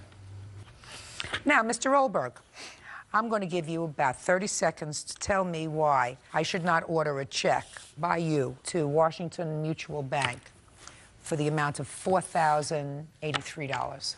Okay, I admit writing the check. I wrote the check. That's not what I... Now, what the money was used for is what I'm debating. She has an entire house full of furniture that was paid for with that money, plus she had $800 to $1,000 given to her in cash. Oh, that's interesting, Miss Bacon. Did you use any of this money, any of this $4,000 to purchase furniture for your home? No, I did not. Tell me how that happened, Mr. Olberg. We both went shopping for the furniture. We were living together at the time, and she has an entire house full of furniture that was paid with that money. Bed, couches, end tables, dining room table, etc. Actually, I have a number of addresses for Mr. Olberg, and he also, when he was arrested, I came to find out that he had been using my address for... You're not going to deflect what he just said. He says that this $4,000 was used and you purchased things with the $4,000 that you are currently using or did use in 2000. Is that true? I did not. He did buy some furniture, but I had no idea where the money came from, and if it was from that check. Okay. Now, you were notified by the bank practically immediately. Is that right? It was over a month later. And in regard to that furniture, I told him, regardless of where the money came from, that I would be more than happy to let him have the furniture back because I didn't want any problems with the bank. No. But I didn't want any responsibility. Why didn't you with sell that. the furniture? I tried to. The furniture he bought from a furniture store that was going out of business. It wasn't quality furniture, and I could not sell it. I've tried at a number of garage sales to sell it. Ms. Bacon, what you're saying to me is that you want both this debt cleared up and you knew a month later that there was a problem with this check. That's not to say that he's not wrong, 100% wrong. He should be prosecuted and he should be in jail. Because I know of 2 instances now where he's committed fraud. One that he was arrested for and convicted of, and one today. And I've only known him for 5 minutes. Judge Judy continues in a moment. He's been on the run. He's been in jail. Actually, I spent a prison sentence. How long? 4.5 years. That must have been some burglary. Actually, it was quite a few counts, yes. And later today, The right way is to put it behind these barriers so that it won't roll off the sidewalk into somebody's car. I've seen other people put their carts on the sidewalk. I didn't think it was against the law to leave Do your you car see on these a people sidewalk. laughing at you? They're laughing at you. real cases, real people. Judge Judy. Susan Bacon says, unbeknownst to her, ex-boyfriend Paul Olberg deposited a phony check into her account. Susan says Paul then had her withdraw the money. Okay. So the chances are that he's done this his whole life and that there are probably 100 other instances where he's committed similar frauds and does similar things with checks, perpetrated fraud on other people. But you can't enjoy the fruits of this, which you did, and then come back and say, I want the help of the court. You have to do whatever you can to pay back the bank yourself, which includes selling the furniture. Did he give you cash? The cash, he did not give me any cash ever. How much cash did you give her, Mr. Rolberg? The end there, I gave her between $800 and $1,000. What do you mean the end there? What does that mean, the end there? Actually, towards the end, after we went shopping for the furniture. The furniture itself came to almost $1,800. Right. And that consisted of a queen-size bed, full Don't living go room into set. it. $1,800. We have a lot more left. We have $2,200 left. Right. Go ahead. And another $800 to $1,000 was given to her to pay bills, etc. Yeah. We were both living together at the time. Well, then it wasn't given to her. You used it for paying bills if you were living together. I did give it to her. I don't care whether you gave it to her and she wrote the check. They were your bills. They were not for my bills. She Why? did not pay my bills with the money. You're talking about rent? I have no idea what she did with the money, Your Honor. Ooh, let's see. We haven't been together since actually September of '97, and I have a Miss letter Bacon, from I don't our believe attorney. that. I have a letter from our attorney that we had at the time when we Yeah. had a lawsuit So what? because of our recent separation. Listen to me. You're trying to pull one over on me, madam. No. You were together in the year 2000 because in 2000 you went shopping for furniture. You just admitted that to me. No, we have a child together, and he did me a favor as far as I knew. It wasn't a favor if he's doing this to my bank. He told me if I did anything about it, that he would say that I was in on the furniture, and when I knew nothing about it, I didn't know that anything was wrong with this money until I heard from the bank. That was within a month. Now you're coming to court 3 years later. Tell me why. Because a lot of the time during the last 3 years, he's been on the run, he's been missing, he's been in jail. When was he in jail? Currently, I don't even know When where was he he in lives. jail? Last May. For how long? I don't know. He was gone for 11 months before he called from jail. He called for what? I don't know why he called. We do have a daughter, but he apparently was in the same town for the whole 11 months and never called her. Okay, Mr. Rolberg, $600 she gave to the bank, to their loss management department. That you owe her directly. Do you understand? Yes, ma'am. Okay. Where are you working now, sir? I'm actually laid off right now. How are you supporting yourself? Actually, not an I've answer. applied for unemployment. Well, looks like you're eating okay. Who's feeding you? I'm feeding myself. From what? Money I've saved Money you've saved from what? from construction. Actually, he doesn't pay any child support. Just a second. Were you in jail for 11 months last year? No, I was in jail for 2 months. For what? Credit For card? the theft, yes. In the year 2001, were you incarcerated? No. 2000. No. Prior to this past year, when were you incarcerated? That would have been 10 years previous to that. For what? That would have been that was burglary. How long were you in jail for burglary? Actually, I spent a prison sentence for that. How long? 4.5 years. That must have been some burglary. That wasn't your first. Actually, it was quite a few counts, yes. Quite a few counts. That's sort of interesting. What do you mean quite a few counts? There were 15 total. There were 15 separate indictments, and they let you plead to one. Actually, 3. And when did you pick this winner? At what point in your life? It was December of 1989. So he had not been to jail yet? He apparently had just been out of prison for about a year, but he didn't tell me that. I didn't know for quite a long time after we'd been together. Okay. May I? You owe her $600, and you're going to get $3,400 in a check to Washington Mutual Loss Management Department. Got it? Yes, ma'am. Got it? Good. Thank you very much. That's all. Parties are excused. You may step out. I had tried to work things out with him before. She's got an entire household full of furniture that was paid with the money from the check. Now she's getting the check paid back. He's the father of my child. I think she got her cake and ate it too. I have tried to maintain a friendship for her sake. Well, as you get older, you grow more responsible. I'm really glad to have this part of my life done, out of the way, put behind me, and go on. And now the next case. All parties in the matter of Oaklander versus Young. Step forward, please. Insurance claims agent Leah Oaklander is suing 29-year-old teacher Jennifer Young for allowing a shopping cart to hit her car. Jennifer says it was an act of God.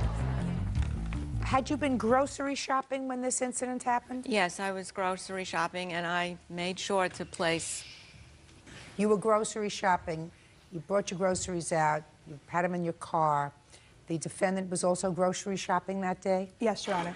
And she had all of her stuff in a basket. She took her stuff from the basket, loaded it in her car, and put the basket someplace. Is that right? I put it back on the sidewalk where it belongs by the store. No. You put it back someplace. You didn't put it back where it belonged because it rolled down and rolled into her car. Is that what happened? Yes, and it caused... Shot? Yes, that's it. Rolled into your car and caused damage. Yes, it did. And Miss Young says it's not her fault. Now, explain to me why it's not your fault. Go ahead. Your Honor, I put the cart back on the sidewalk because this is a very prestigious organic food store. There is usually 1 to 2 workers who are there helping us load our groceries and remove the shopping cart, put it back into the store. There is not even a shopping cart receptacle in the parking lot. I did not leave the cart in the parking lot. I put it up on the sidewalk. It was no longer my cart. It stopped moving. I made sure it was not moving. I loaded my groceries. I got into the car. I was starting to leave when it happened. It was an act of God. I can't be responsible for the wind. Yes, you can.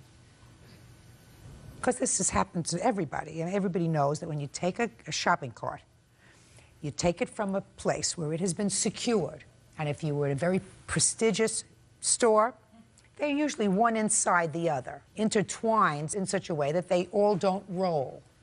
Now, if you take your shopping cart and merely put it up on the sidewalk, and then say, because I put it up on the sidewalk in a place where I was no longer in control of it, anything that happens to that shopping cart is not my fault anymore, that's what you're really saying. I wasn't touching the cart. You don't have to be touching the cart, madam. It was your responsibility to see to it that this cart was in a spot where it was not on a hill, it was not on a roll, it would not jiggle down and hit somebody else's car. That's what you're supposed to do. That's responsible. Between the two of you, whose fault is it, yours or hers? I believe it's an act of God. The cart is still on the sidewalk. I've never had to take it any farther than the sidewalk because that is where the workers remove the carts and put them inside the building. If there was a different protocol, I would have followed it. I acted responsibly, I left the cart there, and I did the right thing. But I think there's a difference between being nice and being taken advantage of. I don't think that you did the right thing. I think that you did the thing that was most expedient for you.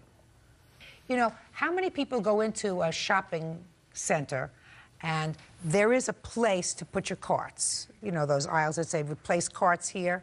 And how many of us have seen people take their groceries out of the carts, put it into the trunks of their cars, and then, instead of putting the carts where they belong, just leaving them in between the cars and walking away?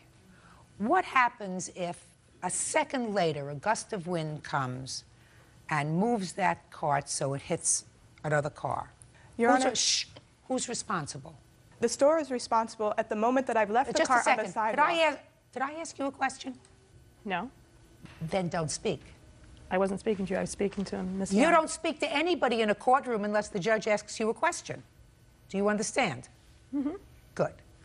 Bottom line, the store is not responsible. When people avoid responsibility like you're avoiding responsibility, because what you're saying to me is the store should have had more cart employees out there to take my cart so I didn't have to put it in a place where it was secure. And if the store did not choose to do that, why should I be responsible? Because yours were the last hands that were on this cart.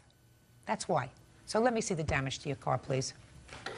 The broken side marker lights. Not a big deal. No. I mean, it's not a big deal. The whole business comes to nothing. The whole business comes to $126. This will show you how far Ms. Young had to walk to put her car in the proper place behind the railing where my shopping cart was and where I drove up to pick my groceries up. Just a minute. So you mean there is a place where there are bars? Yes, there's a place There is a place where there are bars around so that if you put your cart, yes, the cart can't roll back into the street. Exactly. Oh. Which was Miss Young didn't tell me that. Judge Judy continues in a moment. Okay. Miss Young didn't tell me that. She just told me she put it up on the sidewalk. I've been there numerous times, Your Honor. I've seen other people put their carts on the sidewalk. I didn't think it was against the law to leave your cart on the sidewalk. Do you see these people laughing at you? They're laughing at you. I don't care. You can be there numerous times, and you can see a lot of people doing the wrong thing. But clearly, the store made provisions for you to do it the right way. The right way is to put it behind these barriers so that it won't roll off the sidewalk into somebody's car. You have an estimate for your damage. Yes, it's not a big deal. Should have taken care of it and not brought it to court so that you're sopping up court time over nonsense. $126.62. Judgment for the plaintiff. That's all. Parties are excused. You may step out. Judge Judy continues in a moment.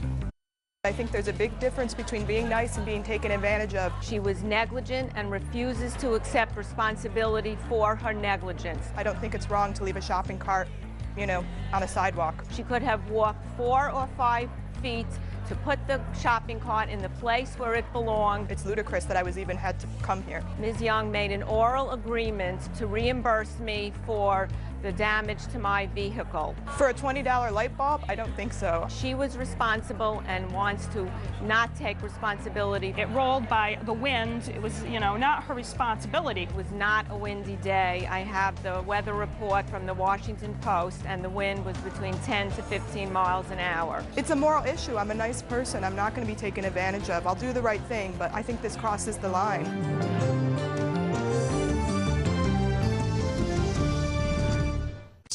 Miss Burton, when were you and Mr. Allen married? We got married in April of 2001. And at the time you were married, you had a child, a boy. Is that right? I already had him, yes. From a previous marriage or relationship? Relationship, yes, ma'am. And how old was that child when you married Mr. Allen? 9 months. And where is the father of that child? He lives in the state of California. At the time, he lived in the state of Utah with me. Does he support the child? Does he support the child? Right now, no. Last year, did he support the child? Yes. The year before? Yes. And the year before? Yes. And how much support was he sending for the child? He paid $167 a month. So not much? Not much. Not enough to support the child? No, ma'am. When you married Mr. Allen, were you working? Yes, ma'am. Continually employed? Yes, ma'am. And who was watching the baby? The biological father was watching him. And that remained throughout your marriage to Mr. Allen, that the biological father was watching the baby while you were working? At the point when me and Mr. Allen got married, I had put him in daycare. And you continued to be employed? There were points that I did become unemployed. Large stretches of time? No, maybe the longest stretch were 6 months. And during that 6-month period, Mr. Allen supported the household? Yes. Supported you and your son? Yes. Okay. When were you married, Mr. Allen? April 25th, 1998. To her? Yeah. Why did she say April 2001? I don't know. My son was born in 97, so. You mean the baby? Yeah, the baby. Is that right? Yes. So that you made a mistake. You were Yes, married ma'am. in 1998. Yes, ma'am. And when did you separate? It was the end of August, September of 2002. And when were you divorced? October 4th, 2002. Do you have any children together? No. So this is what this case is about. Miss Burton is suing you for the return and or value of property, the child's property, child's clothes, games, sporting equipment, etc., etc. That was at your house. Because even after the divorce, you were exercising visitation with him. You coached his ball league. Up until problems happened. So. Whatever it was, but you were involved with him, so you kept some things at your house. Did he sleep at your house Yes, occasionally Your Honor. during visitation? He actually lived with us from March until July. March of what year? 2003. Why was that? His mother was unable to find a place to live. For that 4 months he lived with Mr. That is Allen? incorrect, Your Honor. How long did he live with Mr. Allen? Until May. So he lived with Mr. Allen for 2 months? Yes, ma'am. According to you. But since the separation, since you were living together, Mr. Allen has had regular contact with the boy. What's Yes, his ma'am. name? His name is Tyler. And I would assume that Tyler is attached to Mr. Allen. In a way. Okay. And your lawsuit wants Mr. Allen to return all of these things. Mr. Allen says, I bought them, and they're staying in my house. I also gather from reading your complaint and his answer that you have decided it's no longer appropriate for Tyler to spend time with Mr. Allen. It's become unhealthy. It's become unhealthy because why? The constant bickering between Mr. Allen and I had told him that it needed to stop. It was becoming unhealthy for everyone in the situation. I gave him a year that I continuously said, we cannot be bickering. We need to stop. Something needs to change. Bickering about what? Just little things, mainly my son. He was trying to run my household for me. And who is this person? This is my current husband, Brian. When were you married? We got married in November of 2003. Tyler is 7 years old? Yes, ma'am. And what you're telling me, Miss Burton, is that you have decided to cut off the only constant male relationship in your son's life because you couldn't get along with Mr. Allen. Not only that I couldn't get along with Mr. Allen, but my son is fearful of this man. I'm not interested in whether you say your son is fearful. I don't believe it. I don't believe if your son is fearful of him, you let him stay there for 2 months while you were trying to find a new place to live. That's baloney. Don't believe it. Not for a second. Anyway, she stopped all contact. Is that right? Yes, she did. And you have this property that you purchased. Yes. Can I explain something real quick? Go ahead. When we were divorced, we agreed to split his stuff for her home and our home. Everything she bought stayed at her house. Everything we bought stayed at our house. And after she got pregnant the first time, she claims that I was going to let her have the baby clothes or use the baby clothes that I got in the divorce that she said I could have. What do you mean after she became pregnant the first time? What is that? Well, the first time, because she had a miscarriage about a year ago. That's with her present husband? No. With you? No. With who? Boyfriend at the time, or... Okay, go ahead. And then she asked for the clothes when she became pregnant now. And I told her no. And it came to the point where I've done so much... Mr. Allen, you don't have to explain it to me any further. Mrs. Burton, I don't know how to put this to you. You have one child, you're expecting another. You've got a new husband. Before this new husband, you had a boyfriend with whom you were intimate and got pregnant. I mean, so your life has been up and down, and before that, you had the father of your 7-year-old who you weren't married to. So the only constant that your son has known in 7 years has been this man. When you are a parent, you are not supposed to be a selfish baby. Ma'am, I'm speaking. Now, unfortunately, the law does not permit Mr. Allen, who is not related to this child by blood, to seek visitation with him in most jurisdictions. It doesn't mean that he can't sue for custody of this child, because anybody can sue for custody of a child if they believe that the biological parent has so abused or neglected that child as to make it dangerous, emotionally and or physically, for the child to live with that parent. Do I make myself clear? Yes, ma'am. Which means in most jurisdictions he cannot file for visitation, but if you become a worse mother than I believe that you are, he can file for custody. It is the wrong thing to do to cut off for your son a relationship with this man, which is the only constant he has known for 7 years because of your moving around. Judge Judy continues in a moment. And later today... I was threatened. I mean, he threatened me. You know, if I didn't go back with him, he would... fantasy. Mr. Roseberry, She's on a fantasy. Mr. Roseberry, are you under the influence of any drug or alcohol at this moment? Real cases, real people. Judge Judy. Laura Burton says ex-husband Donald Allen owes for the return of her son's belongings. Donald claims Laura owes for car payments. Now, not only aren't you getting the stuff back, but I'm telling you that you better watch your back, because should you do anything that places this child in either physical or emotional damage, he's going to be there. Ma'am. And while you may not consent to visitation because you got your nose out of whack, because I believe what he says when he says, she said to me, I'm going to lay down the rules. If you want to see him, I'm going to tell you what the rules are. That sounds like something you would say. And what you're doing is not considering the best interests of your child. And when you don't do that, you're not being a good parent. You're not getting the property back. He bought it for his stepson to stay at his house. Unfortunately, when the marriage was terminated, so was the relationship, the legal relationship of stepchild, step-parent. That you know. I know. That you know. And there were other things, Mr. Allen, that you could have done. I know. During the marriage, you could have discussed adopting him. That was a possibility. I don't know whether his biological father would have consented to that or not. The law doesn't keep up with the dynamics of our new world. And our new world is that sometimes children become very attached to their step-parents, and it's very unfair for the biological parent to use that as a sword. It's clear to me that there was a time when Mrs. Burton was very, very happy to have you fill in for her son to live with you for either 2 months or 4 months while you were in between residences. That was convenient. It no longer is convenient. I'm sorry. You don't get anything back. That's all. Step out. Parties are excused. You may step out. It's kind of upsetting. All my son wanted was his personal belongings that are there now. So many things are put into this little boy's head, like his daddy's abandoned him. He's the victim. I mean, I have to go home and disappoint him again. We were best friends. There was no other way around it. Best friends with each other. We did everything together. I'm thinking of the best interest of my child. I love you no matter what happens or what anybody says. Your daddy loves you. And now the next case. All parties in the matter of Aon Orozco versus Roseberry.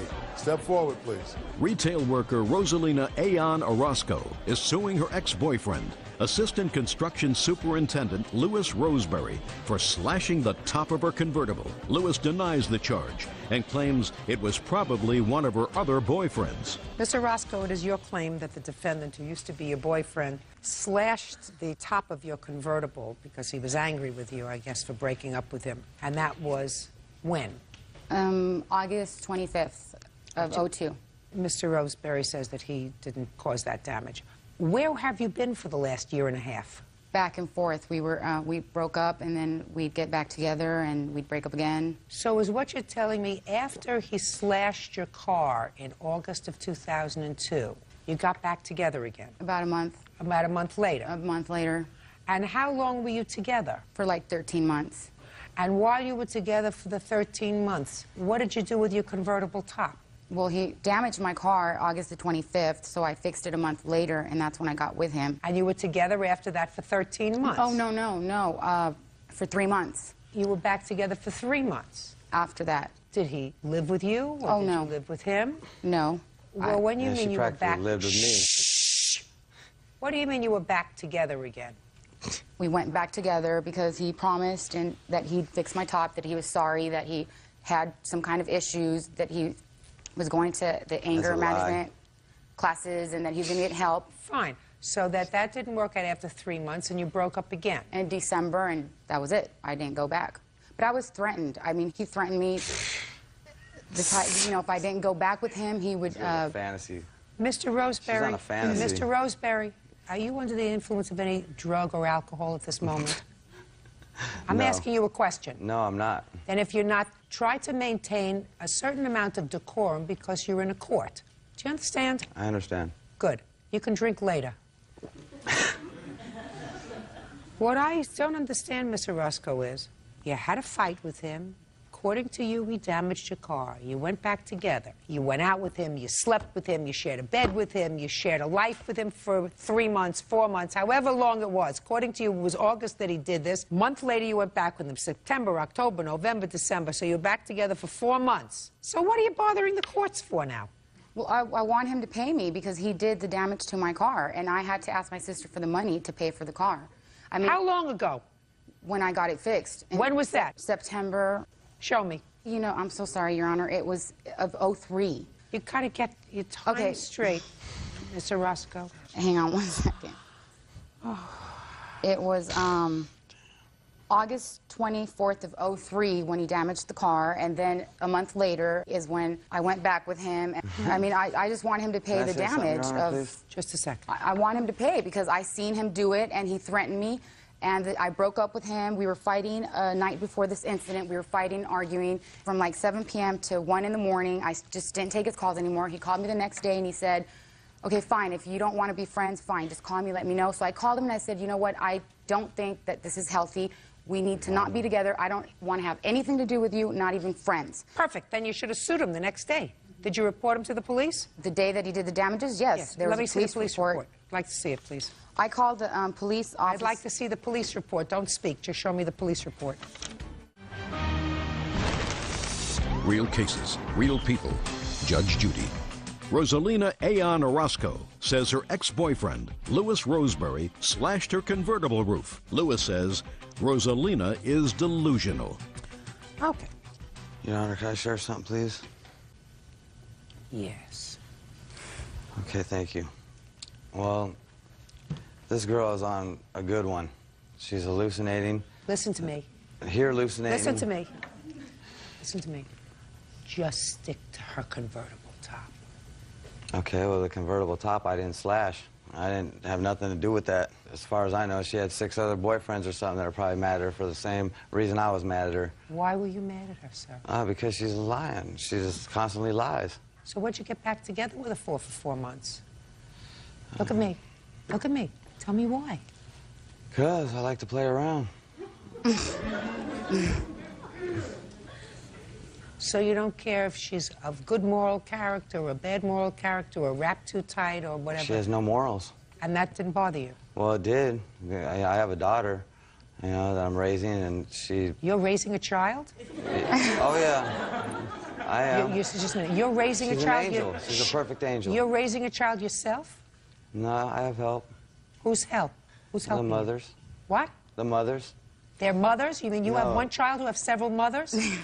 No, my daughter's mom, and her family, and my family. Do you live with your daughter's mother? No. Who does your daughter live with? We're 50-50 with our child. Oh, So she's half with me and half with mom. We don't fight or nothing. That's But that's wonderful. a different... That's wonderful. Miss Orozco, get to the convertible top, please, and get there fast. You had a fight. You had a fight the day before. The next day, he called me and said, fine, if you don't want to be friends, fine, just call me and let me know. So I called him and I said, you know what, this relationship's not healthy. You need help, and no, I don't want to be friends. I want to have nothing to do with you. So I don't remember if he hung up on me or he said, I'm on my way. Either way, I called him numerous of times, but he wouldn't answer the phone. What'd you call him for? To tell him not to come to my house. To stalk me. Just a second. You called him, you told him you didn't want to have anything to do with him. Exactly. Well, he And sounded sincere. And he hung up the phone. You already told him not to have anything to do with him. And then, according to you, you kept calling him? I don't understand why you kept calling him. Because he hung up the phone, and I knew he would show up at the house because he's done it before. He's tried to break in the With house. love songs on my pager? He's tried to break in the house before. I'm not interested in that. Well, I don't understand why, if you told me you didn't want to hear from him anymore, you kept calling him on his cell phone. Because I said, I don't want us to be friends. Nothing. Zero. And then he hung up on me, so I called him because I suspected he was going to show up at the house, and that's exactly what he did. He showed up at the house, he knocked at my window, and he said, come outside, let's talk. And I said, no, I'm not going outside. Please leave. My sister is here. So he kept knocking on the window, and then I said, you know, leave or I'm going to call the cops. And that's when he got really mad, and he said, come outside, I'm going to you up. Excuse me. And I said, no, I'm not. And so I picked up the phone and to call the cops. And I said, you know what, I'm calling the cops, and I'm on the phone with them. And he said, come outside because I'm going to you up and I'm going to your car. So I was on the phone with the police, and I said, you know, my ex-boyfriend's here, and he is outside. He wants to come in the house. Then I looked out the window. No, I looked out the window. Boyfriends or something. No. So blame this one on me. No, because Your Honor. What don't you understand? Am I'm- I looking at you? I'm trying to I'm speak not- mine. No. I didn't ask you anything. All right. I looked out the window, and I seen him. He walked to my car. It was parked in the driveway, and he started slashing my top. Judge Judy continues in a moment. Now I want to go forward again. This guy has issues. Okay? Now I want to You go got forward issues. to when you got back You need together some again. tissues. It's gonna be crying. Why? Is this another Making up threat? sto- Is this making another up threat? stories, all No, kinds. don't This girl's a threaten me. storyteller. No. Like, for real. Damn. Storytelling. Louis, you know you're lying, so don't come You up lie here and more lie. than- Your case, This girl Ms. lies like a Orozco, rug. is dismissed. Because when I tell you that you have the absolute right to come into a court, even if you come in late, to file a case, even after you've condoned, as far as I'm concerned, by living with him, staying with him, sleeping with him, touching him, feeling him, letting him touch you for 4 months, you've condoned this slashing incident after it happens, but you still have the right to come in and tell a story. You do not have the right, as far as I'm concerned, to disrespect this court by treating this court as if it was a talk show. Do I make myself clear? Good. Your case is dismissed. Out. Parties are excused. You may step out. He promised me that he was going to pay me, and he was crying and pleading that he was going to pay me to not take him to court. And I believed him. This girl's on something. She's on, I don't know. I got threatened. He said that he was, you know, he was threatening me. I think she's wacko. If I didn't go back with him, then he's going to put me 6 feet under. That's exactly what he said. She never told me what she was out doing. She would just be like, I'm out and about, you know, come by at 3 in the morning. That's, you know, it makes you wonder. He's making things up. He has issues. This guy has issues. I never knew her real age. She never told me in a year and something months. I'm done. I'm putting this behind.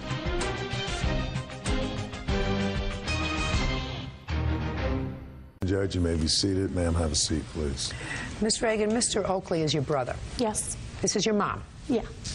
According to your complaint, you and your mom had an arrangement with your banking. You would give your mom your money that you were saving for school, and then she had another account where you paid bills at another account.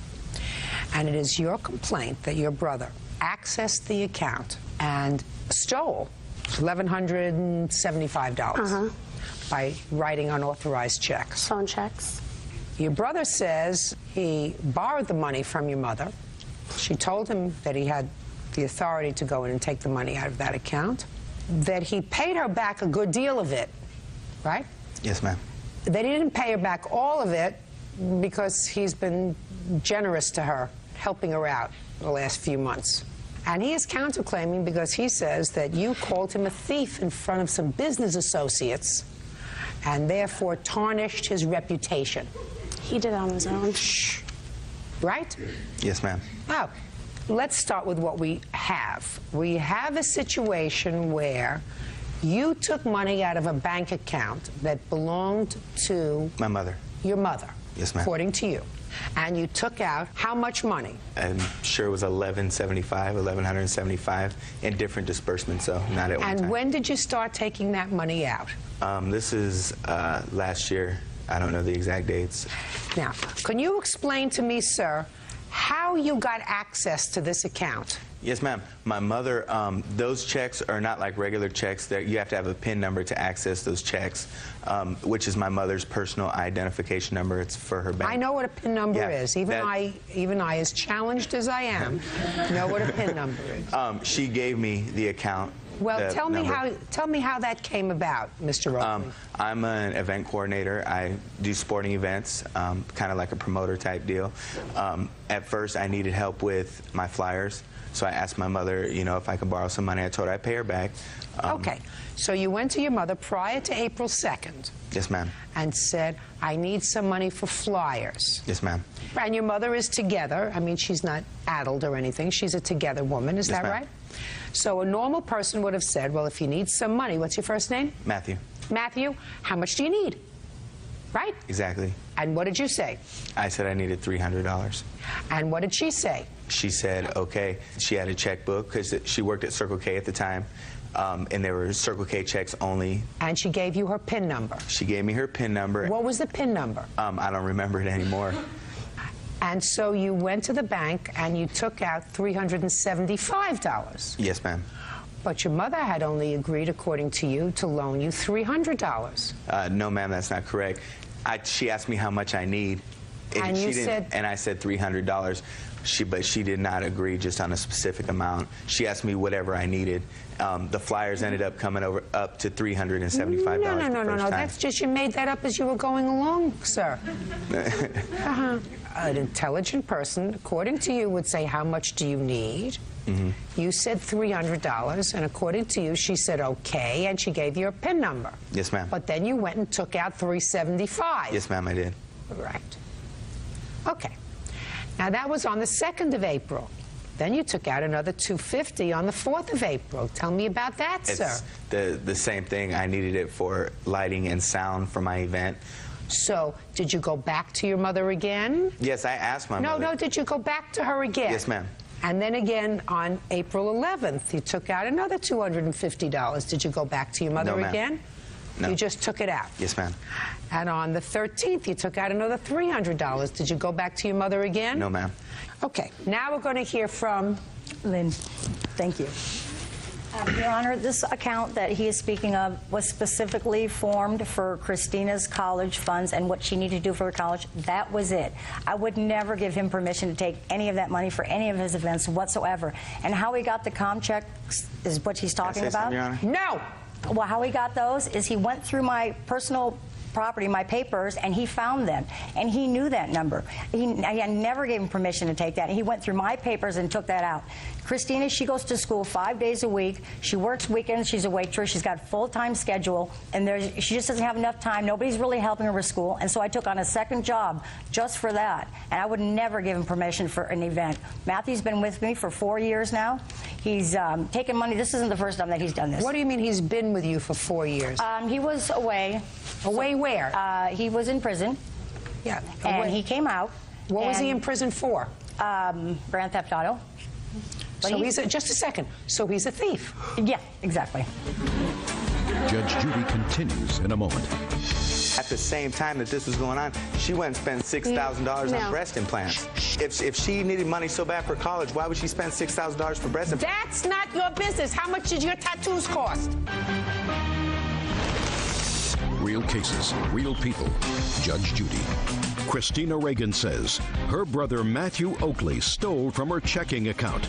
Christina says the money was earmarked for her college tuition. So you went to jail for grand theft auto because you stole cars. Yes, ma'am. This is when I was a child. I mean, I was really young when I did this. I came out of jail and totally straightened my life out. Not according to your mother. Listen to me. Not according to your mother. If it's not according to your mother that you straightened your life around, I can't think of who is going to be more of a cheerleader than your mother. Yeah, but can I say something, Your Honor? When you came out of prison, where did you go to live? I went with my mother's friend. Her name is Rosalie. Never lived with your mother? No, my mother actually lived with me. She came afterwards. After I was living at that house, she moved in. You know what? Rosalie is my best friend, and I was actually, when he first came out, I was renting a room. And the landlord there, when Matthew came over to the house, didn't like the way he looked, knew that he just came out of prison. He told me that I had to leave. So I was already going to move in and be a roommate with my friend. Matthew just happened to go there the day before, but it's not because he was going to move in there before me. He just happened to get there before I did. It was nothing even like that. That is so untrue. Your Honor, can I say something? And so let me tell you this. So ever since that day, because we've had a lot of problems through these 4 years, and he'll always tell me, you know, I'll say, Matthew, okay, you know what? It's time for you to leave. You're just not doing the right thing. You got to leave. And he's like, well, I was here first. I don't have to go nowhere, you know, and that's what the problem is. He's gotten into my check account, and what he would do is take checks out of the middle of the checkbooks. I don't have that anymore. And then so I would notice it, and I would check a balance, and they'd say, well, you don't have this. And finally, somebody said, why don't you check your checkbook? I looked through, and it would be like $351, $356, and it's just been going on and on and on. Your Honor, I'm not going to deny this. Sit down. Sit down. Yeah, I'm not going to deny this. I'm not going to sit here and lie to you. I'm not going to deny that I haven't done bad stuff in the past. This situation that we have right now, though, she did loan me the money. The reason she's saying this is because, number one, she's saying that my sister needs this money for college, okay, for her college fund. But yet, the reason that my sister got mad and didn't have the money because at the same time that this was going on, she went and spent $6,000 on breast implants. Shh. Listen to me. Okay, $6,000 on breast implants. The money, if she needed money so bad for college, why would she spend $6,000 for breast implants? That's not your business. How much did your tattoos cost? Free. I got them all for free. I got them all for free. Really? Yeah, all of them. Why is that? Why would somebody do that kind of artwork on you for free? Oh, just friends. It's nothing from shops. It's just friends that do it. Don't speak yet. Does it look as if I'm having difficulty with him? Sorry. Huh? Does it look as so far, what I have, Mr. Oakley, is that if I were to believe you, your mother agreed to loan you $300. Yes, ma'am. And you took out $1,175. Yes, ma'am. So that means that you were a thief for $800. Now you say, in your answer, in addition to that, I paid her back. Yes, ma'am. Bird wants to hear about that. Yeah, I paid her. I pay my mother what I can. Sometimes I have money. Sometimes I don't. Just a minute. When you say you pay her back, you live in a home with your mother, or you did with your mother and Rosalie? No, my mother rents a room from me. At my house. It's my house. She rents a room from me. Oh, I can tell you something about that. Just a second. So it's your home? Yes, it's my home. How did you get a home? I rent the house. I rent her and my brother one room. Just a second. So you rent a house? Uh-huh. It's not your house. And when did you take over the lease on this house? I've been in this house now for about 4 months. And when did your mother tell you that she wasn't going to back up your story about these checks that you wrote? Well, see, she never told me anything of the sort. My mother, okay, there's a problem because my mom, a while back, okay, she left for a while, probably for about 8 years. She ran off, okay, but it was a thing between my mother and dad. She ran off. My sister feels that my mother owes her something because she ran off, which it wasn't really my mom's fault. My sister will sit there and tell my mother she's stupid, shut up, embarrass her in front of people. And if she's going to sit, I don't believe she took it this far, because if she's going to sit here and say that my sister doesn't talk to her like that, she's lying and she's under oath, because that's what happens. Mr. Oakley, Mr. Oakley, if you want to discuss, listen to me, sir, if you want to discuss the family dynamics in your home, go on a talk show. Judge Judy continues in a moment. And later today, from 2 to 5, he was there at this Beach Girls place, and I called it at work. I didn't know what the heck Beach Girls was, and it turned out to be a bikini bar. Disgusting. And what did you do? So when I found that out, I broke up with him. real cases, real people. Judge Judy. Christina Reagan says her brother Matthew Oakley stole from her checking account. Christina says the money was earmarked for her college tuition. Now let's get to your counterclaim, and let's get there quickly. You say that your sister came in when you were having a business meeting and called you a... thief. But you are. Loser. But I didn't steal the money. No, but you are. No, but you are a thief. You're a convicted thief. Yeah, past tense. That doesn't. Evidently, sir, you don't that get... means, Judge, that if I did something in the past that I don't have any rights like anybody else to better myself, I'm still going to be considered a thief for something that happened in the past. You know. No, she didn't say you were a current thief. She said you were a thief, and you were a thief. You were a convicted thief. You were a convicted felon, and you served jail time. And according to your sister, and according to what I found, you're an additional thief because you took money out of this account. Even if I believed your story, which I don't, you took money out of the account in an unauthorized fashion because you were given permission for 3 and you took 12. So that makes you a thief. So your counterclaim was dismissed. Judgment for the plaintiff in the amount of $1,175. Thank you very much. Be happy. Parties are excused. You may step out. I didn't have to say a word. Judge Judy saw it the way it was. Matt's a thief. I don't know. Maybe I need to get a job, a real job or something, start making some money. I don't know. Actually, he just got a job and he's worked 7 days in a row, so we're really proud of him right now. I tried, try to get a counterclaim, try to get a little bit of extra out of it, but it just didn't work. I worked for it, It's my money. I want my money. I don't want someone taking what I work for. If he's not going to have a job, I don't take his money. And now the next case. All parties in the matter of Ewell versus Allen. Step forward, please. Corporate receptionist Lori Ewell is suing her ex-boyfriend, Jason Allen, for his share of credit card charges. Jason says he doesn't owe Lori a dime. Miss Ewell, you and the defendant were dating. He was in the process of getting a divorce. And according to your complaint, the two of you agreed that you were going to use one of your credit cards. He would use one of your credit cards for all of the expenses, dating expenses, his expenses, because of some machinations attached to the divorce, and that he would be responsible for paying that credit card. You gave him the credit card? No. You held on to the credit card? Yeah. And according to your complaint, he ultimately, the relationship wound down. You used the credit card, a couple of $1,000s worth of charges on the credit card. He gave you a check for $2,000 to cover the expenses on the credit card, and then he stopped payment on the check. Mr. Allen says that there was never an agreement with regard to the credit card. He gave you the $2,000 to help you pay down your debt, and that when you broke up with him, he put a stop payment on it. That's your defense. That's correct. That doesn't sound very convincing, Mr. Allen.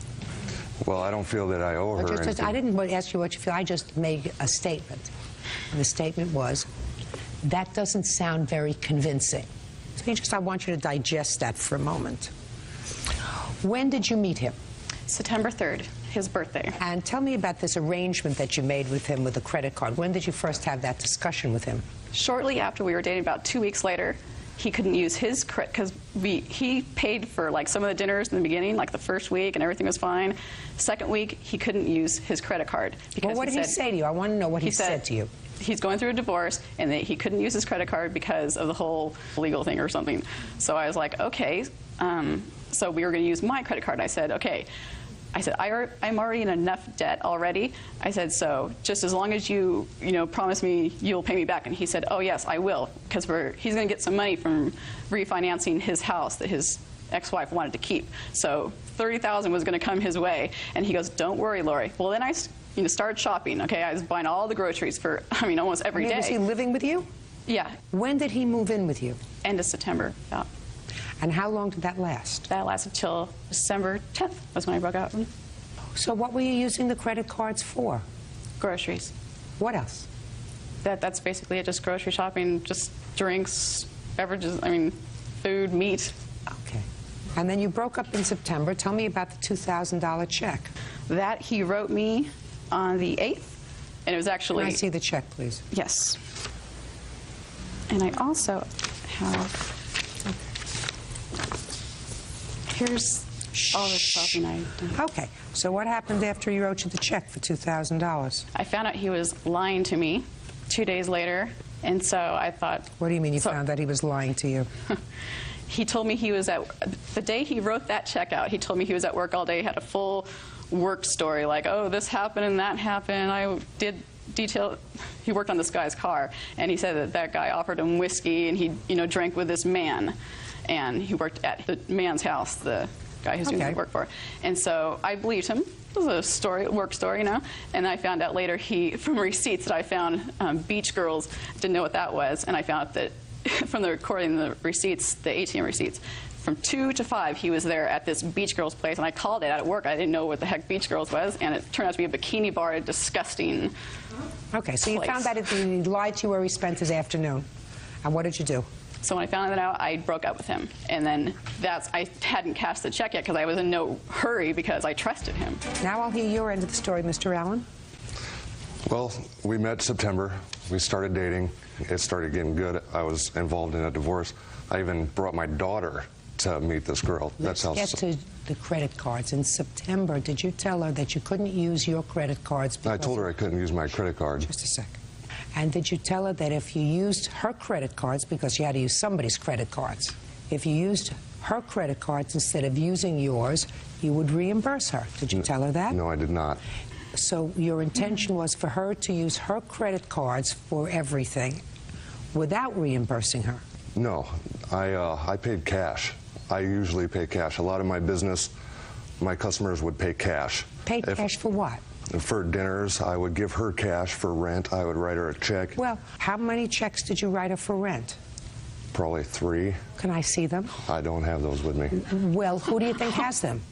Well, I just moved from here, from California to New Mexico. I have a lot of things in storage, and Yeah, but you have a bank, don't you? Yes, well, that bank is closed. I closed out that account and opened a new one. That doesn't make any difference. You can always get a copy of your checks by merely calling up the bank. And if it's your defense that what you did was you gave her checks, therefore you don't owe her this money, and you gave her checks for rent and checks for other things, then it seems to me you come here with something equipped with something other than your smile.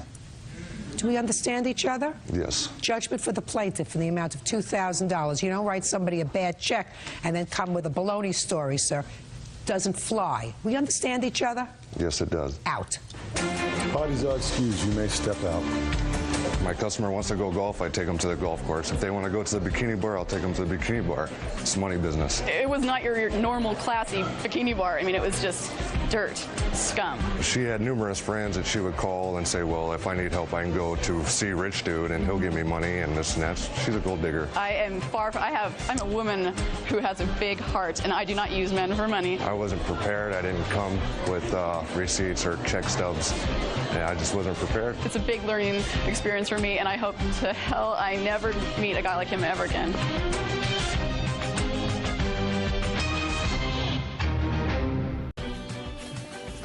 Yeah, this is case number 292 on the calendar in the matter of Terry versus Terry. Parties have been sworn in, Judge. You may be seated.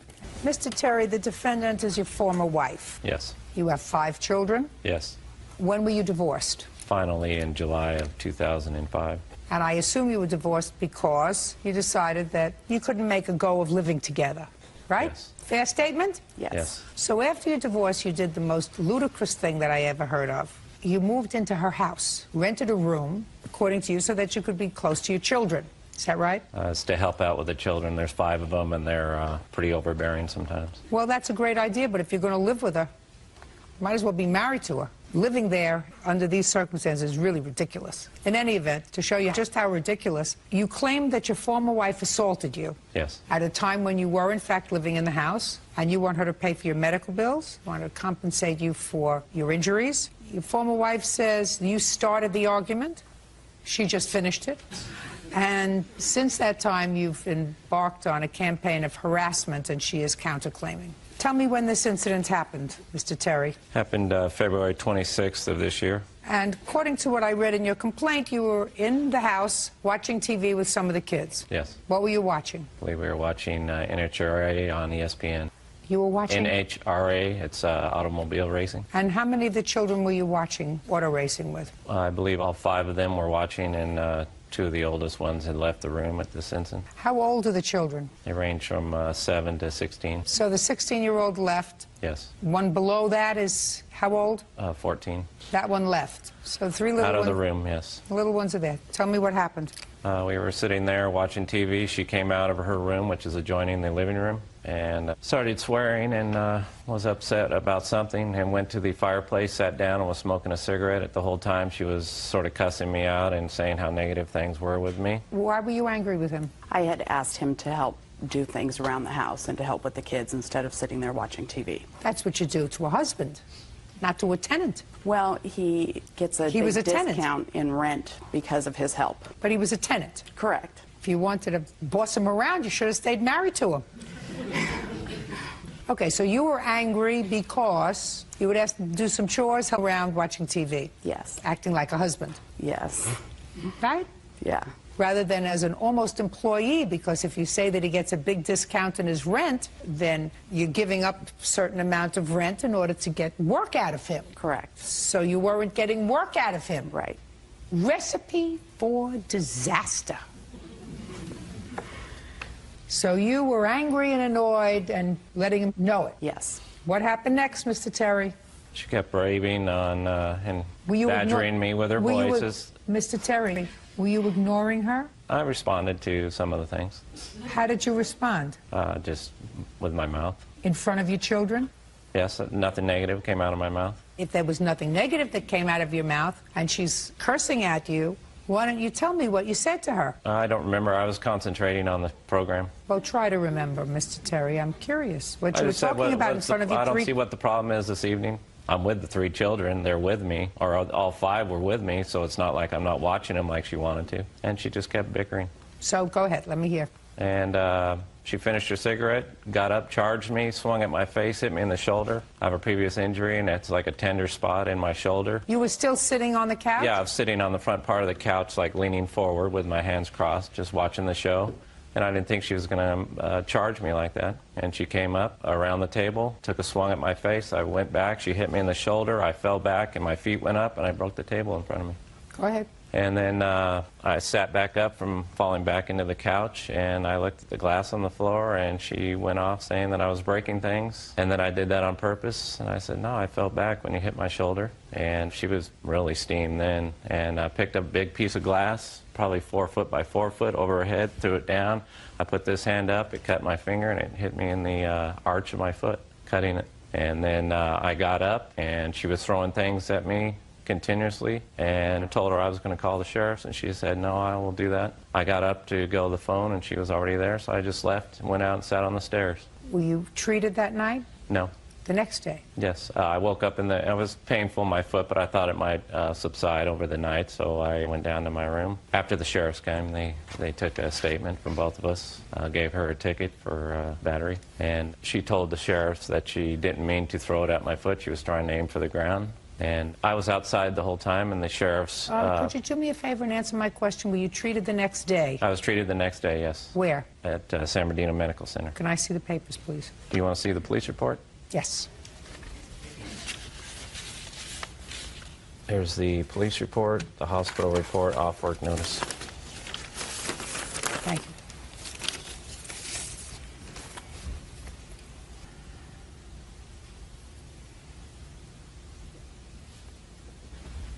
Okay, Ms. Terry, I'd like you to tell me your version of the events of the 26th of February. Okay. He was sitting on the couch, and I think just the one youngest child was there.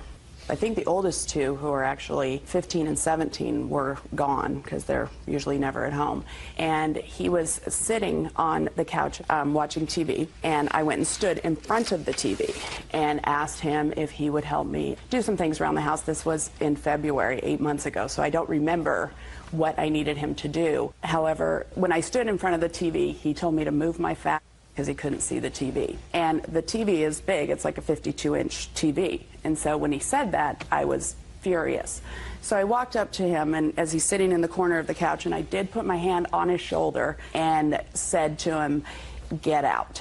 We're done. We're not doing this anymore. Get out. And if you don't leave right now, I'm going to call the police." And that's when. And then when he did that, I was furious because my dad gave me that coffee table. It's very expensive. And I did not punch him. I did not hurt him in any way.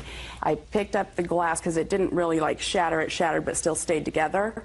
And I picked it up and I showed it to him and I said, "Look what you did to my table." And I threw it down on the wood right where it was. And again, it broke in like big pieces, you know, but not like shattering, like where there was like sharp edges because it's tempered or something like that. And he immediately got up and I walked over to the phone to call the police. In February of 2006, was he paying rent to you? Yes, he was. And he had paid February's rent? I believe so. You can't throw him out. Right. And who are you to throw him out? But he was damaging my property. No. Listen to me, Miss Terry.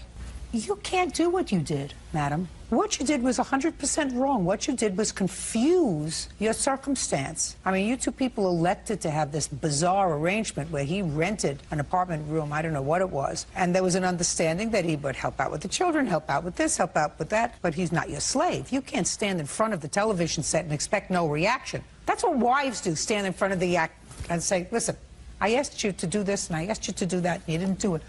Well, so he responded to you. You didn't like it. Sticks and stones will break my bones. Names will never hurt me. You can't put your hands on him. Period.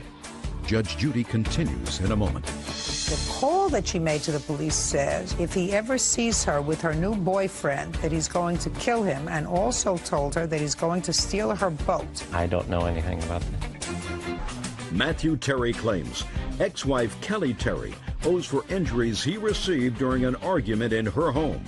Kelly is countersuing for harassment and for making false charges to Child Protective Services. How many days were you out of work, Mr. Terry? The following day was a Monday. I went to the doctor's. I left work at half day, noon. I was there by 2. What kind of work do you do? I'm a soils engineer, foundation engineer, inspector. So how many days' work did you miss? 4 days plus a Saturday. I was taken off work for 3 days, and my employer told me if, since I was off, don't tell me what Tuesday, what your Wednesday, and Thursday, listen to you that trying they to had talk no work. over me, Mr. Terry. That won't do. I was taken off work from the doctor Tuesday, Wednesday, and Thursday. That's all. So Tuesday, Wednesday, and Thursday, 3 days. How much do you earn a day? $300 a day. Are you not living in the house now? No. How much child support do you pay for your 5 children? $2,000 a month. You up to date? Yes. Great. When did you move out, sir? July. You lived there from February till July? The following week, I found a new place to live, and it wasn't ready until then. That is not true. Just a second. So what you're telling me, Mr. Terry, is you lived there March, April, May, and June, 4 months? I had the recreational vehicle, and I was gone a lot of the time. Did you pay rent for those 4 months? Yes.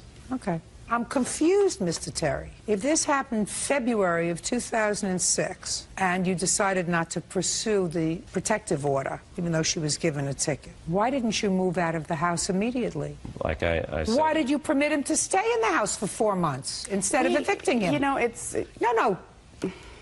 Are those legitimate questions? Yes, they are. You could have evicted him. So month-to-month tenant, did he have a lease? No. So he's a month-to-month tenant. So now my question to you, Mr. Terry, is why did you file this case in September or October of 2006, some 8 months later?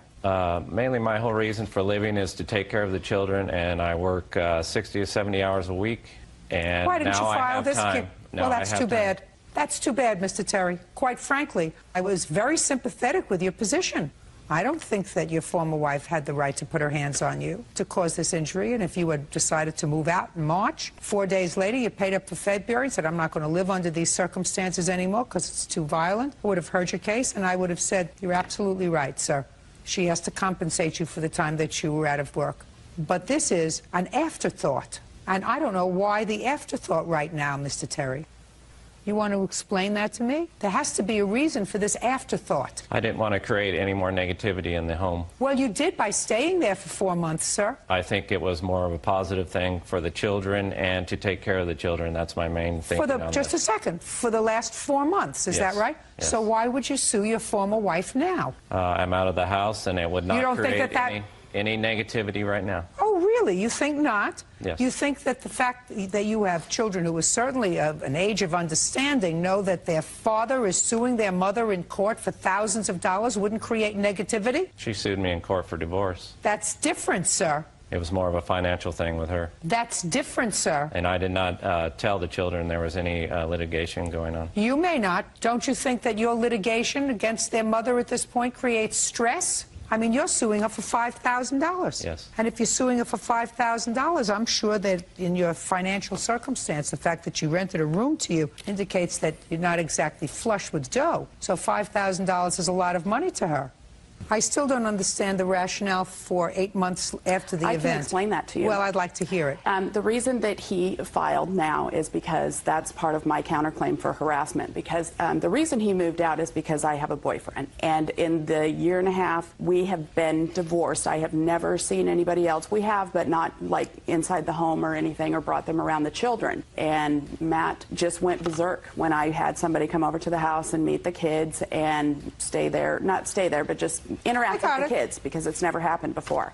And on August 2nd of this year, I have a police report where he came home and my new friend John was there, and Matt just flipped out, just started going crazy.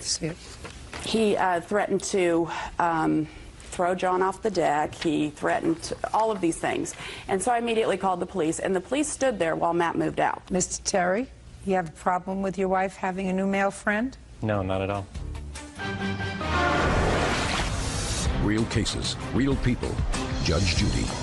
Matthew Terry said Kelly Terry purposely cut him with broken glass during an argument in their home. So you want to tell me your version of what happened on the 2nd? Yeah, I came home from work and she called me maybe 20 times on my cell phone while I was at work in meetings, such things. And when I got home, I told her, you can't call me like 20 times a day. I was in meetings and she said, you better respond to me. And so I went downstairs and she chased me all over the house, just badgering me the whole time. I went to make a phone call to the sheriff's and she kept pulling the wire out of the house. Was her boyfriend there? No. So the boyfriend wasn't there? No. This had nothing to do with the boyfriend? No, he wasn't there. So he wasn't there when the altercation took place?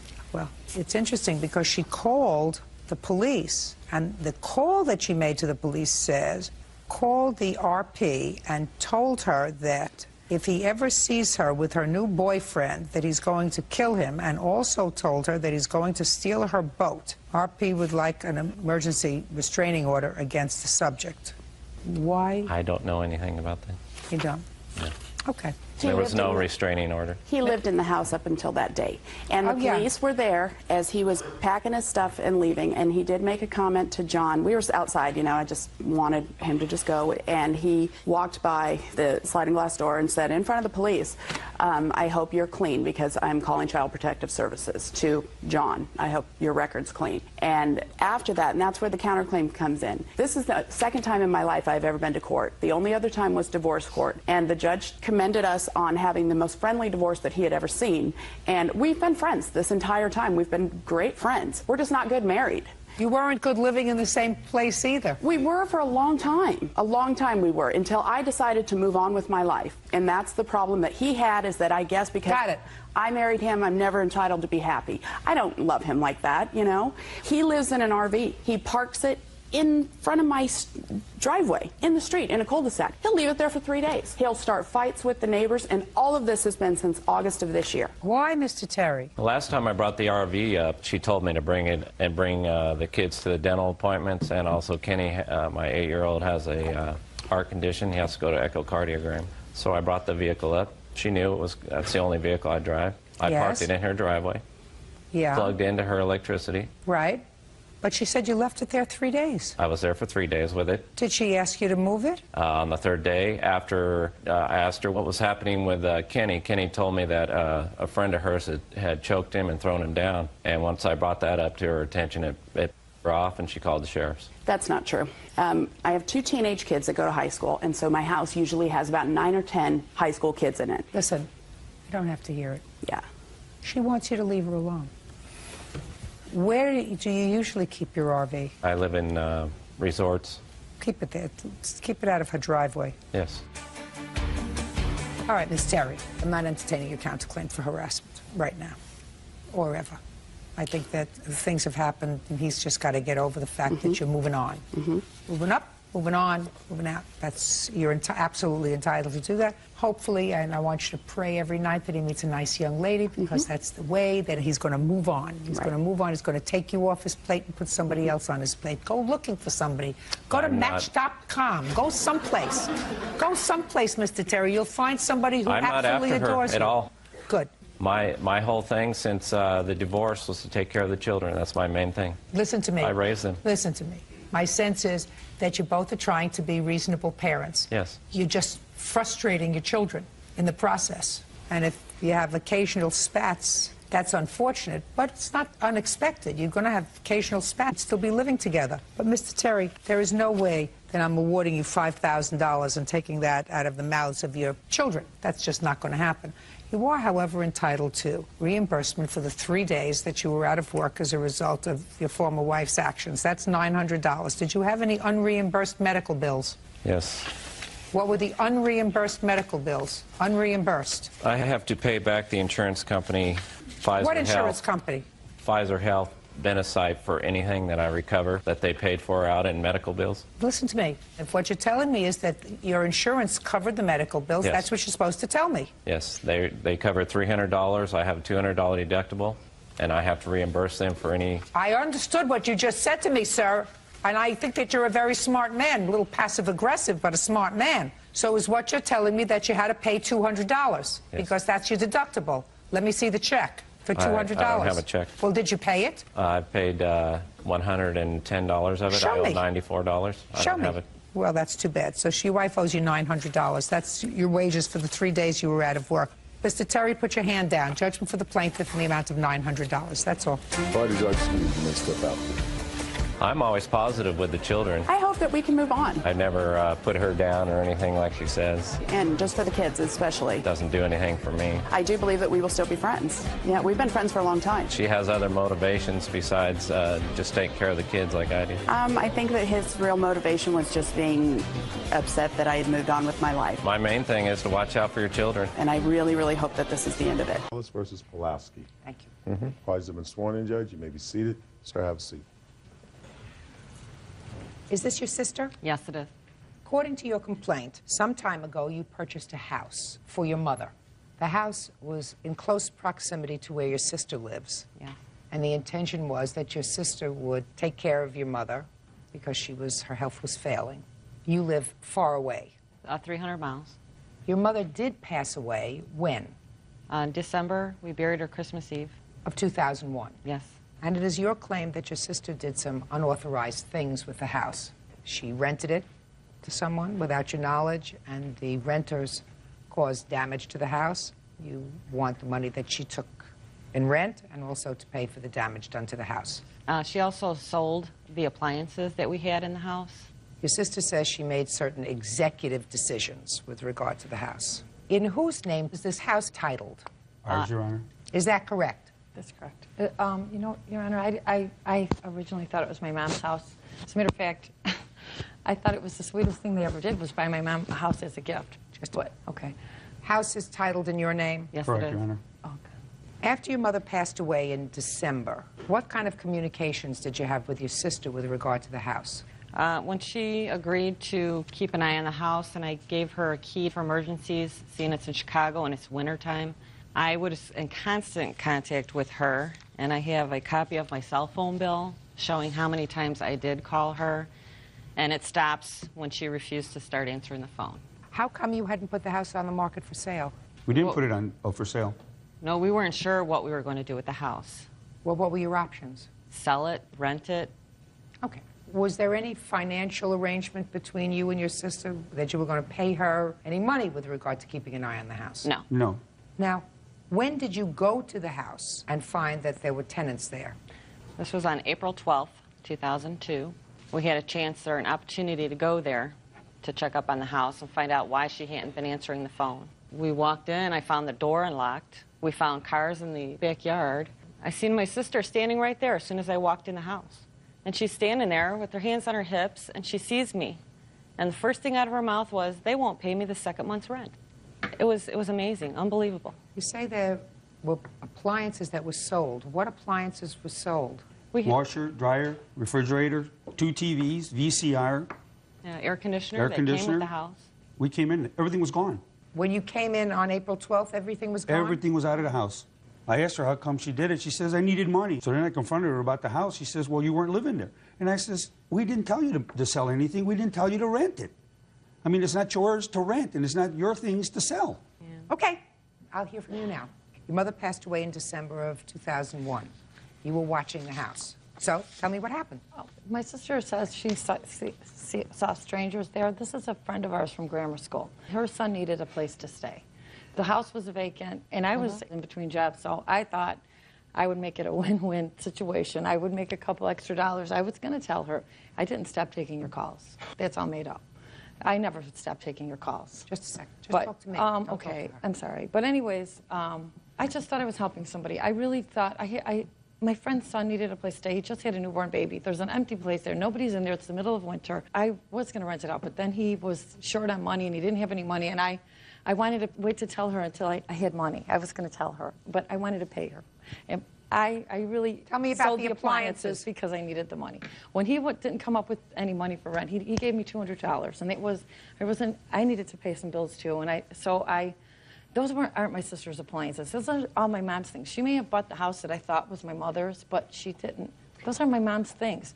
What things were your mom's? It's my mom's furniture. No, we're talking about appliances. Okay, my mom's appliances, my mom's furniture, my mom's everything that was in there. Let me ask you not this my question. sister's.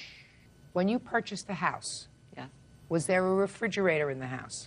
No, Your Honor, we had previously purchased all of these appliances for my mother before we even bought the house for her. She had those in her apartment, and we have receipts. You have her using our charge card to pay for the items. No, just a second. Wait. You purchased those things for your mother. Correct. As a gift. Yes. For her old apartment. Yes. Right. Once you make a gift to someone, they're no longer yours. So if your mother moved those things into the house, those items of personal property become part of her estate. Don't belong to you. Are there 2 siblings, just the 2 of you? No, Your Honor. How many children are there? We have 2 others, but they're not involved in any of them.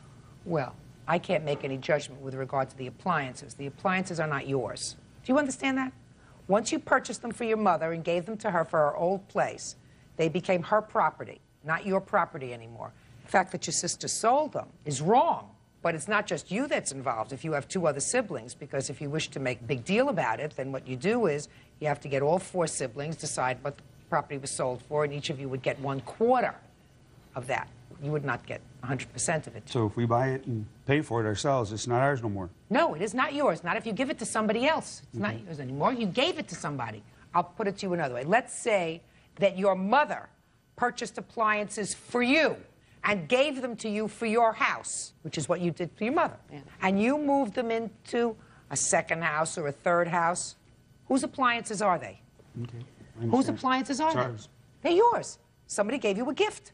Your mother-in-law gave you a gift. You made a gift to your mother. There was no arrangement with her that the title to this property would remain in your name, that you were just loaning these items to her. You were being good children. May I make a comment about what Joan had said earlier? Yes. She did know that the house was under our name because... not, you guys, and you know. Yes, you did. Even if you didn't care. Even if you didn't care. You had no right to exercise any control over that property. And if you didn't know that the property was in their name, then you should have found out. And I'm going to tell you why else I know that you knew the property was in your sister's and her husband's name. Because if you needed money, it's clear from what you say, you were in desperate need for money because you had bills to pay, you were in desperate need for money, you would have said to your sister, we have to sell the house because I need the money because I'm really stressed out now financially. Well, Judge, can I say something? Sure. The situation just came about. I didn't go look for a tenant. It's just somebody needed... You knew the house was in their name, and you had no... Yes, you did. No, Eddie. You could ask Eddie. I called him. We talked when he bought that. I was crying. I told him that was the sweetest thing he ever had done for. I ever heard of anyone doing for somebody. How old was your mother? She was in her 70s, and he gave that to her as a Christmas gift. Baloney. That's what they. That's what he was. Hey, listen. Why in the world would these people, who are not stupid people, make a gift to a woman who was probably not in very good health, in her 70s, and knowing that if she passed away in 2 months or 3 months, that property would become part of an estate and would be divided among 4 children? No, I didn't. 4 children. I didn't look ahead to what would happen. You don't look ahead at all, madam. Judge Judy continues in a moment. She admitted it to the police that she collected $600. I didn't tell the police any of that. Oh, quiet down. I'm not trying to, Your Honor. I'm reading something. Could you be quiet? I mean, are you on medication? I'm not on medication. Good, then be quiet. Real cases, real people. Judge Judy. Mary and Edward Gonzalez say Mary's sister, Joan Pulowski, rented their home and sold their belongings without permission. Joan says she thought the house was owned by her deceased mother. Okay. How much did you get for the rent for the first month? $200. What kind of damage was done to the property? Your Honor, they told us they paid her $600. They didn't. Sir, listen to me. That's hearsay. Your Could Honor, I see the damage that was done to the house? She admitted it to the police that she collected $600, and I have a copy of the police report. No, I didn't. That's a copy of the police report, and she admits it to the police. I didn't tell the police any of that. Well, that's the police report. Oh, quiet down. But I did not, because I know what they gave me. And that's why I was telling you that they didn't give me the rest, otherwise I would have given you something. You guys, I'm not trying to, Your Honor, I'm reading something. Could you be quiet? I mean, are you on medication? No, I'm not. Good. I'm not on medication. Good, then be quiet. Well, this doesn't say that she was paid $600. This says she agreed to rent them the premises for $600 a month since it was vacant. It doesn't say she was paid $600. Okay. Now let me see photographs of the damage that was done to the house. The Polaroids, Your Honor, are the damages after we cleaned the place out. It took us 2 days to clean the place up, Your Honor. And the house, we bought the house, it was totally remodeled. Everything was It had brand new rugs, walls, it was all brand new done. There's holes everywhere. The rugs were totally trashed. Your Honor, my mom lived there for a little while, too. It's not like it was brand new. Your Honor. How long was your mother there? Just 2 weeks, but we were all, my 3 kids were there, too. Well, if your kids were there and your mother was there for 2 weeks, then you're responsible for this damage. Well, maybe, I don't know exactly what damages they saw. I didn't see it all, but I know Well, that I'll show you. I know the carpets weren't clean. I know that was one of the things she said. They were but brand new carpets, Your Honor, when she moved those in. carpets were not clean when I gave my friend the key. Well, then your kids made a mess of the carpets. I'm sorry. Well, then you pay for it. I could have cleaned it. I own a carpet cleaner, but they wouldn't allow it after I... Show this to the defendant, please. She's You know, outrageous. Your Honor, You're outrageous. really, this is a little bit going overboard. My mom would be very outraged that we were in court about this. That's probably true. Your behavior was outrageous. And then, Your Honor, I ran out of film, and I couldn't photograph the screens on the windows. They're either missing or split, broken. Listen to me. She didn't take care of your property. You weren't gone very long. From December 2001 until April, we're only talking about 4 months. Well, in 4 months, they made a real mess out of the premises, because I believe that at the time that your mother moved in, you would not have moved your mother into a place that was not immaculate. Right. Well, you know, these people, they were only living there a month, Your Honor. That damage was done in a month. They busted the back door. They busted the bathroom door. I see. Totally trashed it. I see. And I see what you're suing for, which is really pretty minimal, $3,900. It cost you more than that to clean up this mess. All right. It's very unfortunate. I'm sure your mother would not like the fact that 2 sisters are in court fighting with each other over this kind of thing. But your actions were absolutely 100% wrong and inappropriate. How much did you pay for this house? $70,000. I think you ought to sell it. Probably be a good idea if you sold it. I agree. Yeah, you don't want to live too close, because you never know. If you're not there, you're an absentee person. Your sister might get angry with you one day. You never know what's going to happen. In any event, it'll cost you at least $3,900 to put this place back in order. That's what you're suing for, judgment for the plaintiff. That's all. Parties are excused. You may step out. My mother would be rolling over in her grave right now. She's not family. She did not do what family does. I think my sister's making a big deal about it. She's a big baby. She's a user. We could have worked this out together, but no. Personally, I'll never have nothing to do with her. Don't fight over money. It's not worth it. And now the next case. All parties in the matter of Cox versus Cineas. Step forward, please. 19-year-old student Jody Cox is suing her former friend, 19-year-old student Jerry Sinius for damage to a car that was rented in her name. Miss Cox, the defendant was a friend of yours, and according to your complaint, you were foolish enough to rent a car for him, your name, using your credit card. Is that right? Well, the car, it was in his name. I was the second driver. He just needed me as a second driver so he could use the credit card. So you used your credit card? Yes. But the intention was for him to use the car? Yes, I wasn't going to be there at all. I was just doing him a favor. This way he could take his trip, and he told me he was going to pay for everything in cash. Where was he going? Virginia, I believe. But you weren't going to be on the trip. The car was for him. Is that right, sir? Correct. And then the car got smashed up? Yes. And they've sued you? No, well, they charged me, and on my the credit mother paid card, it off. on your credit card? Yes. How much did they charge your credit card? $1,400. I have a statement. I'd like to see it, please. I also have the estimate for the damage and a picture of the car. I just want to see what they charged you. Okay. $1,400. When did you take this trip, sir? On the 12th of April, I believe it was. And there's no question that the car was damaged while you had it on this trip? Correct. Let's hear you. Real cases, real people. Judge Judy. Jody Cox says former friend Jerry Sinius wrecked a car rented in her name. Jerry says he wasn't driving when the accident occurred. Go ahead. Okay. Well, we took the trip, right? On Who's the way we? back, me and my other two friends, Kenneth and Roy. We took the trip. Which one is this? This is Kenneth. On the way back, I was a little tired, so I let him drive the car, right? But me and Jody had the understanding that he would be the second driver. So on the way back, we got into an accident. Just a minute. You had that understanding with her? Correct. Is that right? We had to understand that he would be driving to Virginia, and if he got tired, someone else would drive. Yes. Which was Kenneth. Yeah. All right. Now, on the way back, Kenneth got into a little accident.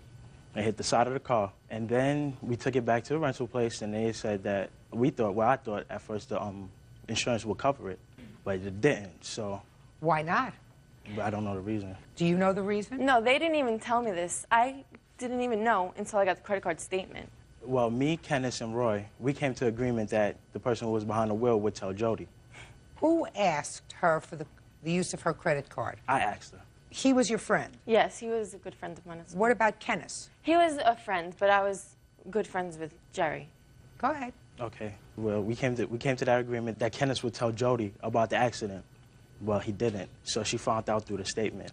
Well, so I felt, me personally, I felt I wasn't responsible for the accident being the fact that I wasn't behind the wheel. Had I was behind the wheel, I would take full responsible for it. But I wasn't behind the wheel, so I don't feel I was responsible. I don't think you're a bad person. A little shifty, maybe. But let me just outline what you've testified to. And you tell me, because I really don't think that you're a bad person. Misguided, maybe. So let me outline what we have. She was a good friend of yours. Correct. You asked her, you, alone, asked her for a favor. Correct. The favor was, can I use your credit card? Some friends of mine and I want to take a trip. Correct. And I don't have a credit card to use. Can I use your credit card? She says yes. Rent a car, and you go on the trip. Correct. You get tired. Yeah. She didn't get tired. You're right. You got tired. You have the following choices when you get tired. You can pull off the road and take a nap. You can say, I've driven enough today. You chose to allow your friend to drive the car. She didn't have your friend drive the car. You chose, you, who had the original agreement with her, let your friend drive the car. He gets into an accident. Were you sleeping at the time? Yes, I was. So you don't know about the accident? No. You don't know what happened? Not exactly. You have no idea what happened.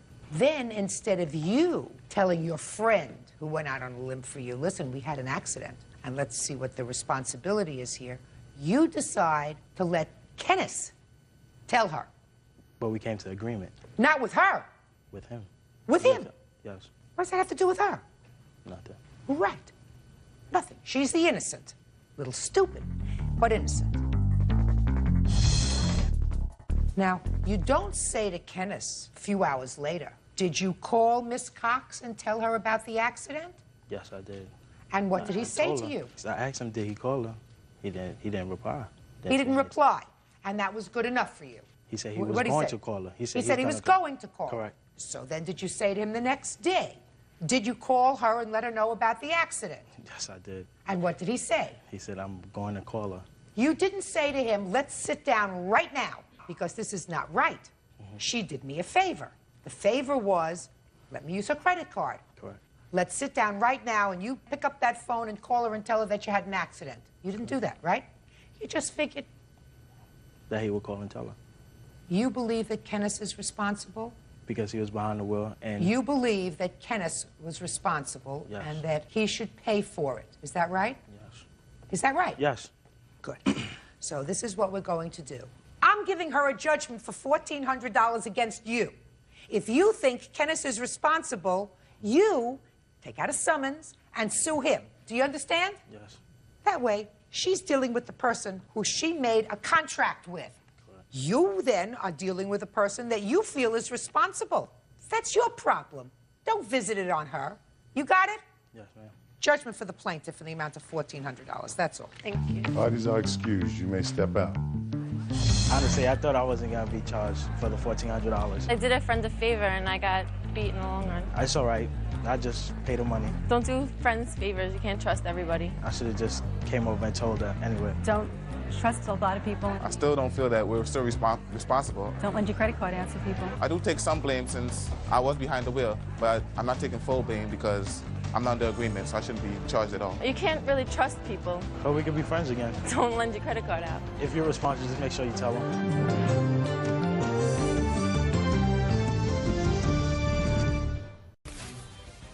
Now, this is case number 428 on the calendar in the matter of Lambert versus Kedwood. Hi, you're welcome. Judge Pies have been sworn in. You may be seated. Gentlemen, have a seat, please. Miss Lambert, you were having a romantic relationship with the defendant's husband. Yes, Your Honor. I assume this was the husband. Yes, Your Honor. This was about a year ago? A little over a year, yes, ma'am. Miss Kedwood lost it with you one day, came to where you were staying, and assaulted you. Yes, Your Honor. She admits that she assaulted you. She also admits that she pled guilty to a simple assault, and she received a fine. Her defense to your action for damages for both your medical bills and your pain and suffering is that you weren't injured. She is counterclaiming for her medical bills, she says, because you've caused her a lot of stress. When did you meet Miss Kedwood's husband? About July 9th of 2005. Where? At my mother's house. What relationship does he have with your mother? They're the next-door neighbors to my mom. Were they both living together at the time? Yes, they were. Well, when did you start a relationship with Mr. Kedwood? After he told me that he had asked Tammy for a divorce. But they were still together? Sort of, kind of. They were still living under They the were same living, roof? yes. Big mistake on your part. Big. When did you start the relationship? What exact date? Yeah. That it turned romantic? Yes. Was August 28th of 2005. So it didn't take long. Now, when did Miss Kedwood assault you? On August 31st. Tell me about it. I was over visiting my mother. My car was parked in the back driveway. She came over and spray painted my car with some obscenities and bright orange paint. I saw her do it. We went back inside to call the police. She knocked on the front door, asked me to come outside. My mother came outside with me. She was yelling all kinds of profanities. And That's not true.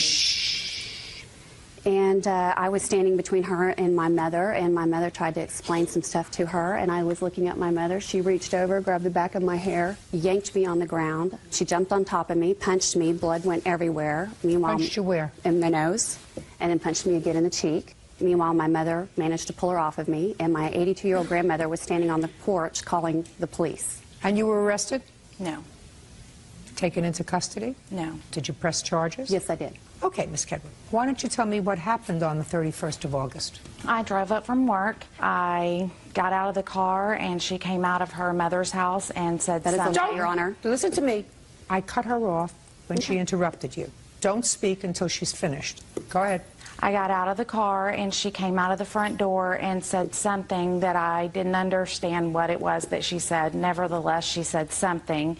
And I just went inside, and I called my husband, told my husband that she was saying something to me. But you didn't know what? I didn't know what. It was well, something. Why would you, just a second, Miss Kedwood, why would you call your husband if she's understand? Because I had found out 3 days prior that there was something going on between them. Okay, did you confront your husband with it? Yes. And what did he tell you?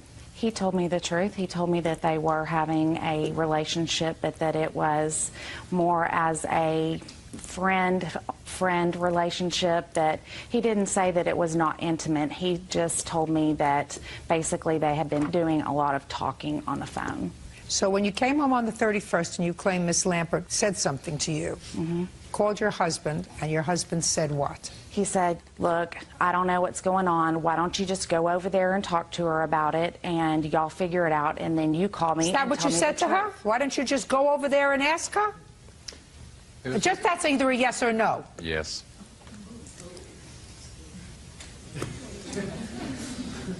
That was the first time that I ever thought of going over there. So your cheating husband tells you to go over to the woman's house and to talk it out with her. Yes. And you'd listen to him. Well, it's not that I listened to him. It's more that I thought, go over there. Sounds like a great idea. Why don't I just go over there and find out exactly what she said? And it was probably not the greatest decision in the world, but Well, first thing that you did, you went over and you sprayed her car because that you paid for, right? Yes.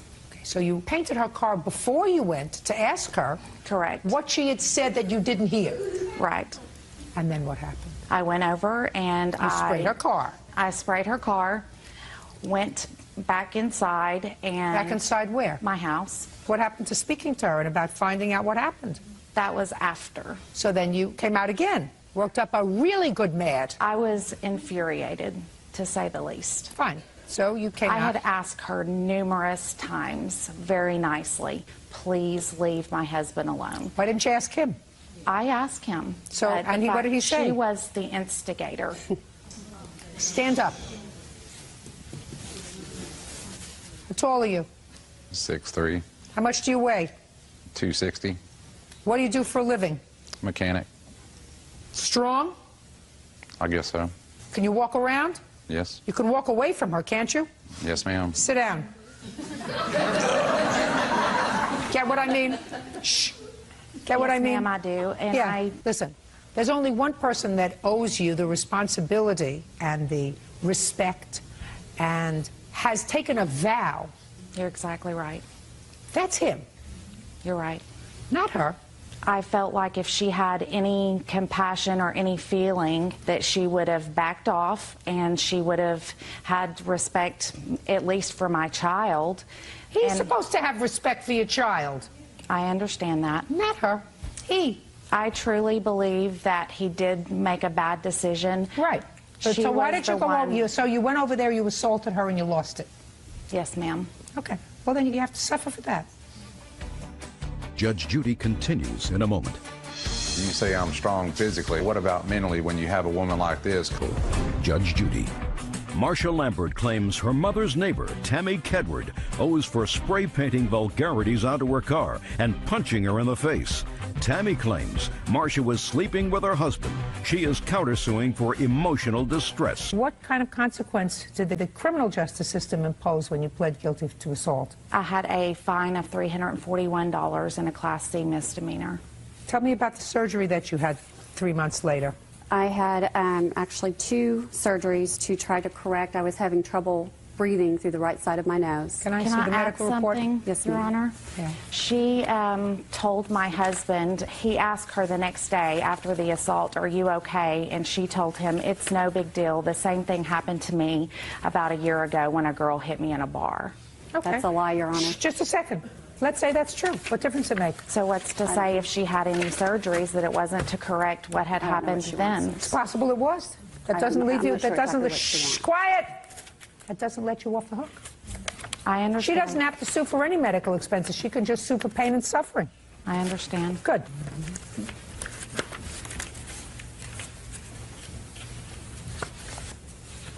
Okay, so the first study date in the emergency room was September 1st, and it did say previous surgical changes are noted. Okay, so you had previous surgeries in your nose. Is that right? From 92. Okay, good. Now, after this happened on August 31st, did you continue a relationship with Mr. Kedward? Yes, I did. For how long? It actually ended August 1st of 2006. I don't think that's true, Your Yeah, Honor. that's a bunch of bull. Now, you were at my mother's house. Shh, listen to me. Whether it lasted 9 months or 10 months or 12 months, it doesn't make any difference. It lasted beyond that. Was Mr. Kedwood living with his wife during that time? He went back to her the end of November of 2005. Okay, but you continued the relationship with him months after that. Right. Not smart. What was he telling you all this time? Just that he wasn't sure what he wanted and that they had a lot to work out if it was going to work and that he still loved me and he always would. Well, Miss Lambert, why did you continue the relationship with him? Yeah. It's not the first time she's done this. I'm sorry.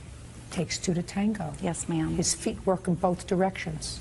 If he's back with you and sweet-talking her, that's not a good thing. The thing about it is, Your Honor, you say I'm strong physically. I'm assuming that's what you're asking. You know, what about mentally when you have a woman like this calling you all the time and not leaving you alone? Yay. Hey. You don't really want an answer to that question, sir. Well. You don't want an answer to that question, Mr. Kedwood.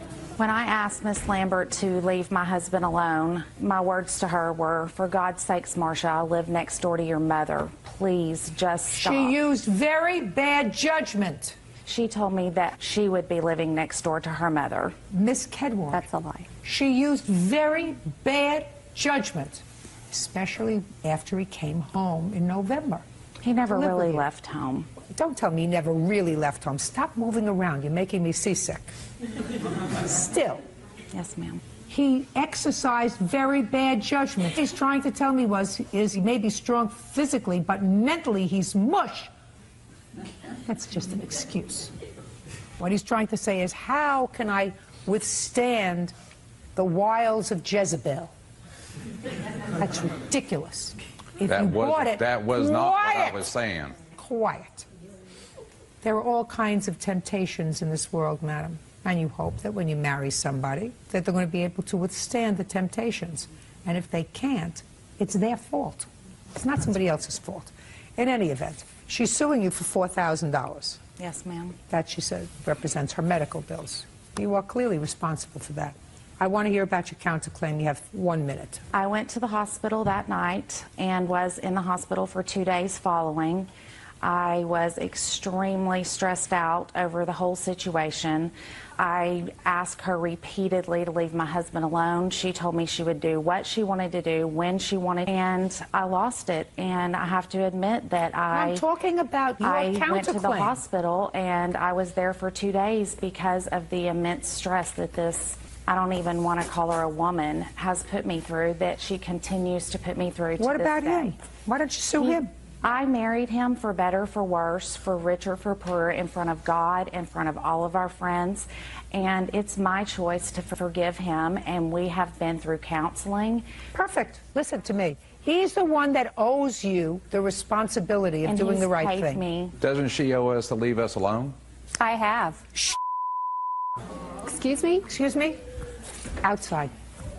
Put him out. Come on. Can I add one thing? Yeah, sure. I was under so much stress from the immoral actions of this person that I suffered a miscarriage. My child has had to be in counseling. I have had a lot of issues because of her, and to this day... Because of them. Yes, ma'am. Because of them. She instigated it. Because... you don't get it. You have to put it in your head. He owes you the responsibility of doing the right thing. She doesn't. He has a contract with you. Moral contract and a legal contract. He violated the contract. And I would have very little sense of an obligation to mitigate your damages if Miss Lambert did not continue the relationship after November, when she knew that the two of you were trying to work things out. Miss Lambert fully understood that. From November until, she says, August of 2006, she continued a relationship with him. That's going to hurt you, Miss Lambert, because then you knew that what you were doing was interfering with a relationship, and there is a cause of action. It's a cause of action in common law called alienation of affection. That means you are contributing to alienating the affection of her husband, and you know what that's going to cost you? $4,000. So I rule in your favor on your lawsuit in the amount of $4,000. And I rule in your favor on the counterclaim in the amount of $4,000. Neither one of you are getting anything. That's it. Goodbye. Thank you, Your Honor. Parties are excused. You may step out. My husband was at fault for what he did. I was too gullible to understand and see it then. I can't help the fact that she went totally psycho. She continued to try to alienate our marriage. No, he continued to see me. On August 1st of 2006, he came to my mother's house at lunchtime, and we had a luncheon. And now the next case. All parties in the matter of Mooney versus Enslin. Step forward, please. Ian Mooney is suing his ex-girlfriend, Erin Enslin, for money owed on a lease for a Mitsubishi Eclipse. Erin says the lease is Ian's responsibility. Mr. Mooney, this is your former girlfriend. You leased a car together. You got another car. Miss Enslin said that she would take over the lease payments on the car. She did. You broke up. She took the car with her. She drove the car for a considerable period of time. The lease was about to be up. The payoff was too much. She said, you can have the car back. I don't want it. You were forced to pay the payout on the lease, which, according to your complaint, was about $5,000. Miss Enslin says it was your car. It's your problem. That's your defense. Yes. When was the car leased?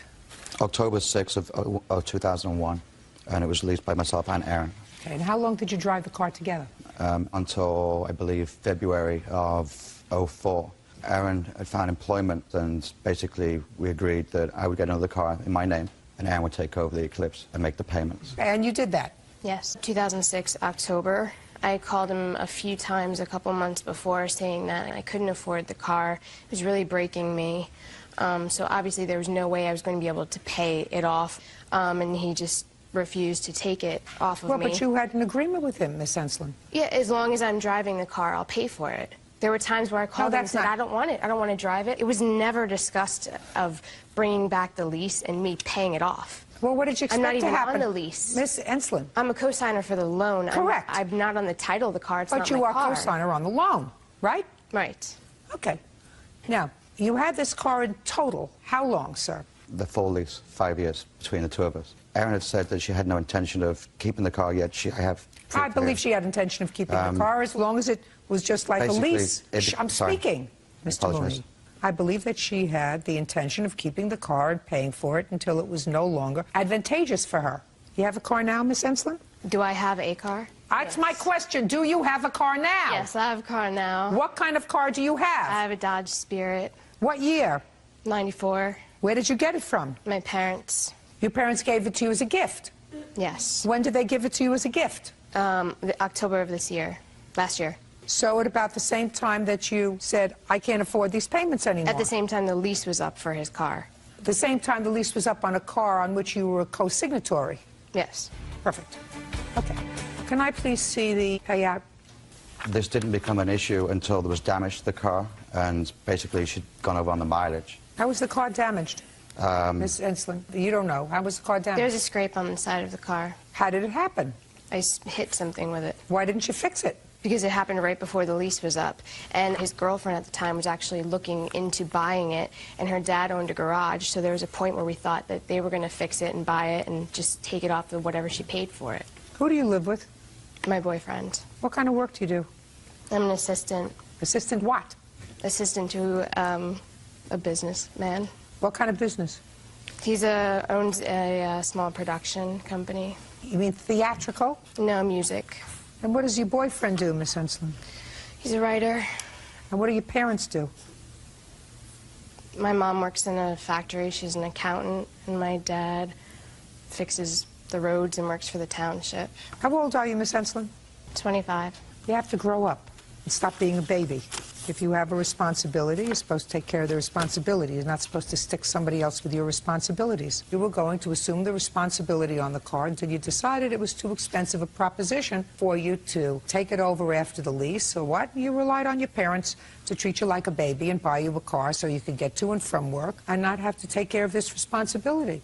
You have to grow up, madam. Beauty fades, dumb is forever. Judgment for the plaintiff in the amount of $5,000. That's all. Parties are excused. You may step out. It shows that if you make an agreement, you will be held accountable for it. The whole thing is troubling. I won't be so trusting. I'm just glad it's over, and I've learned that my beauty will fade, but my dumbness will stay forever.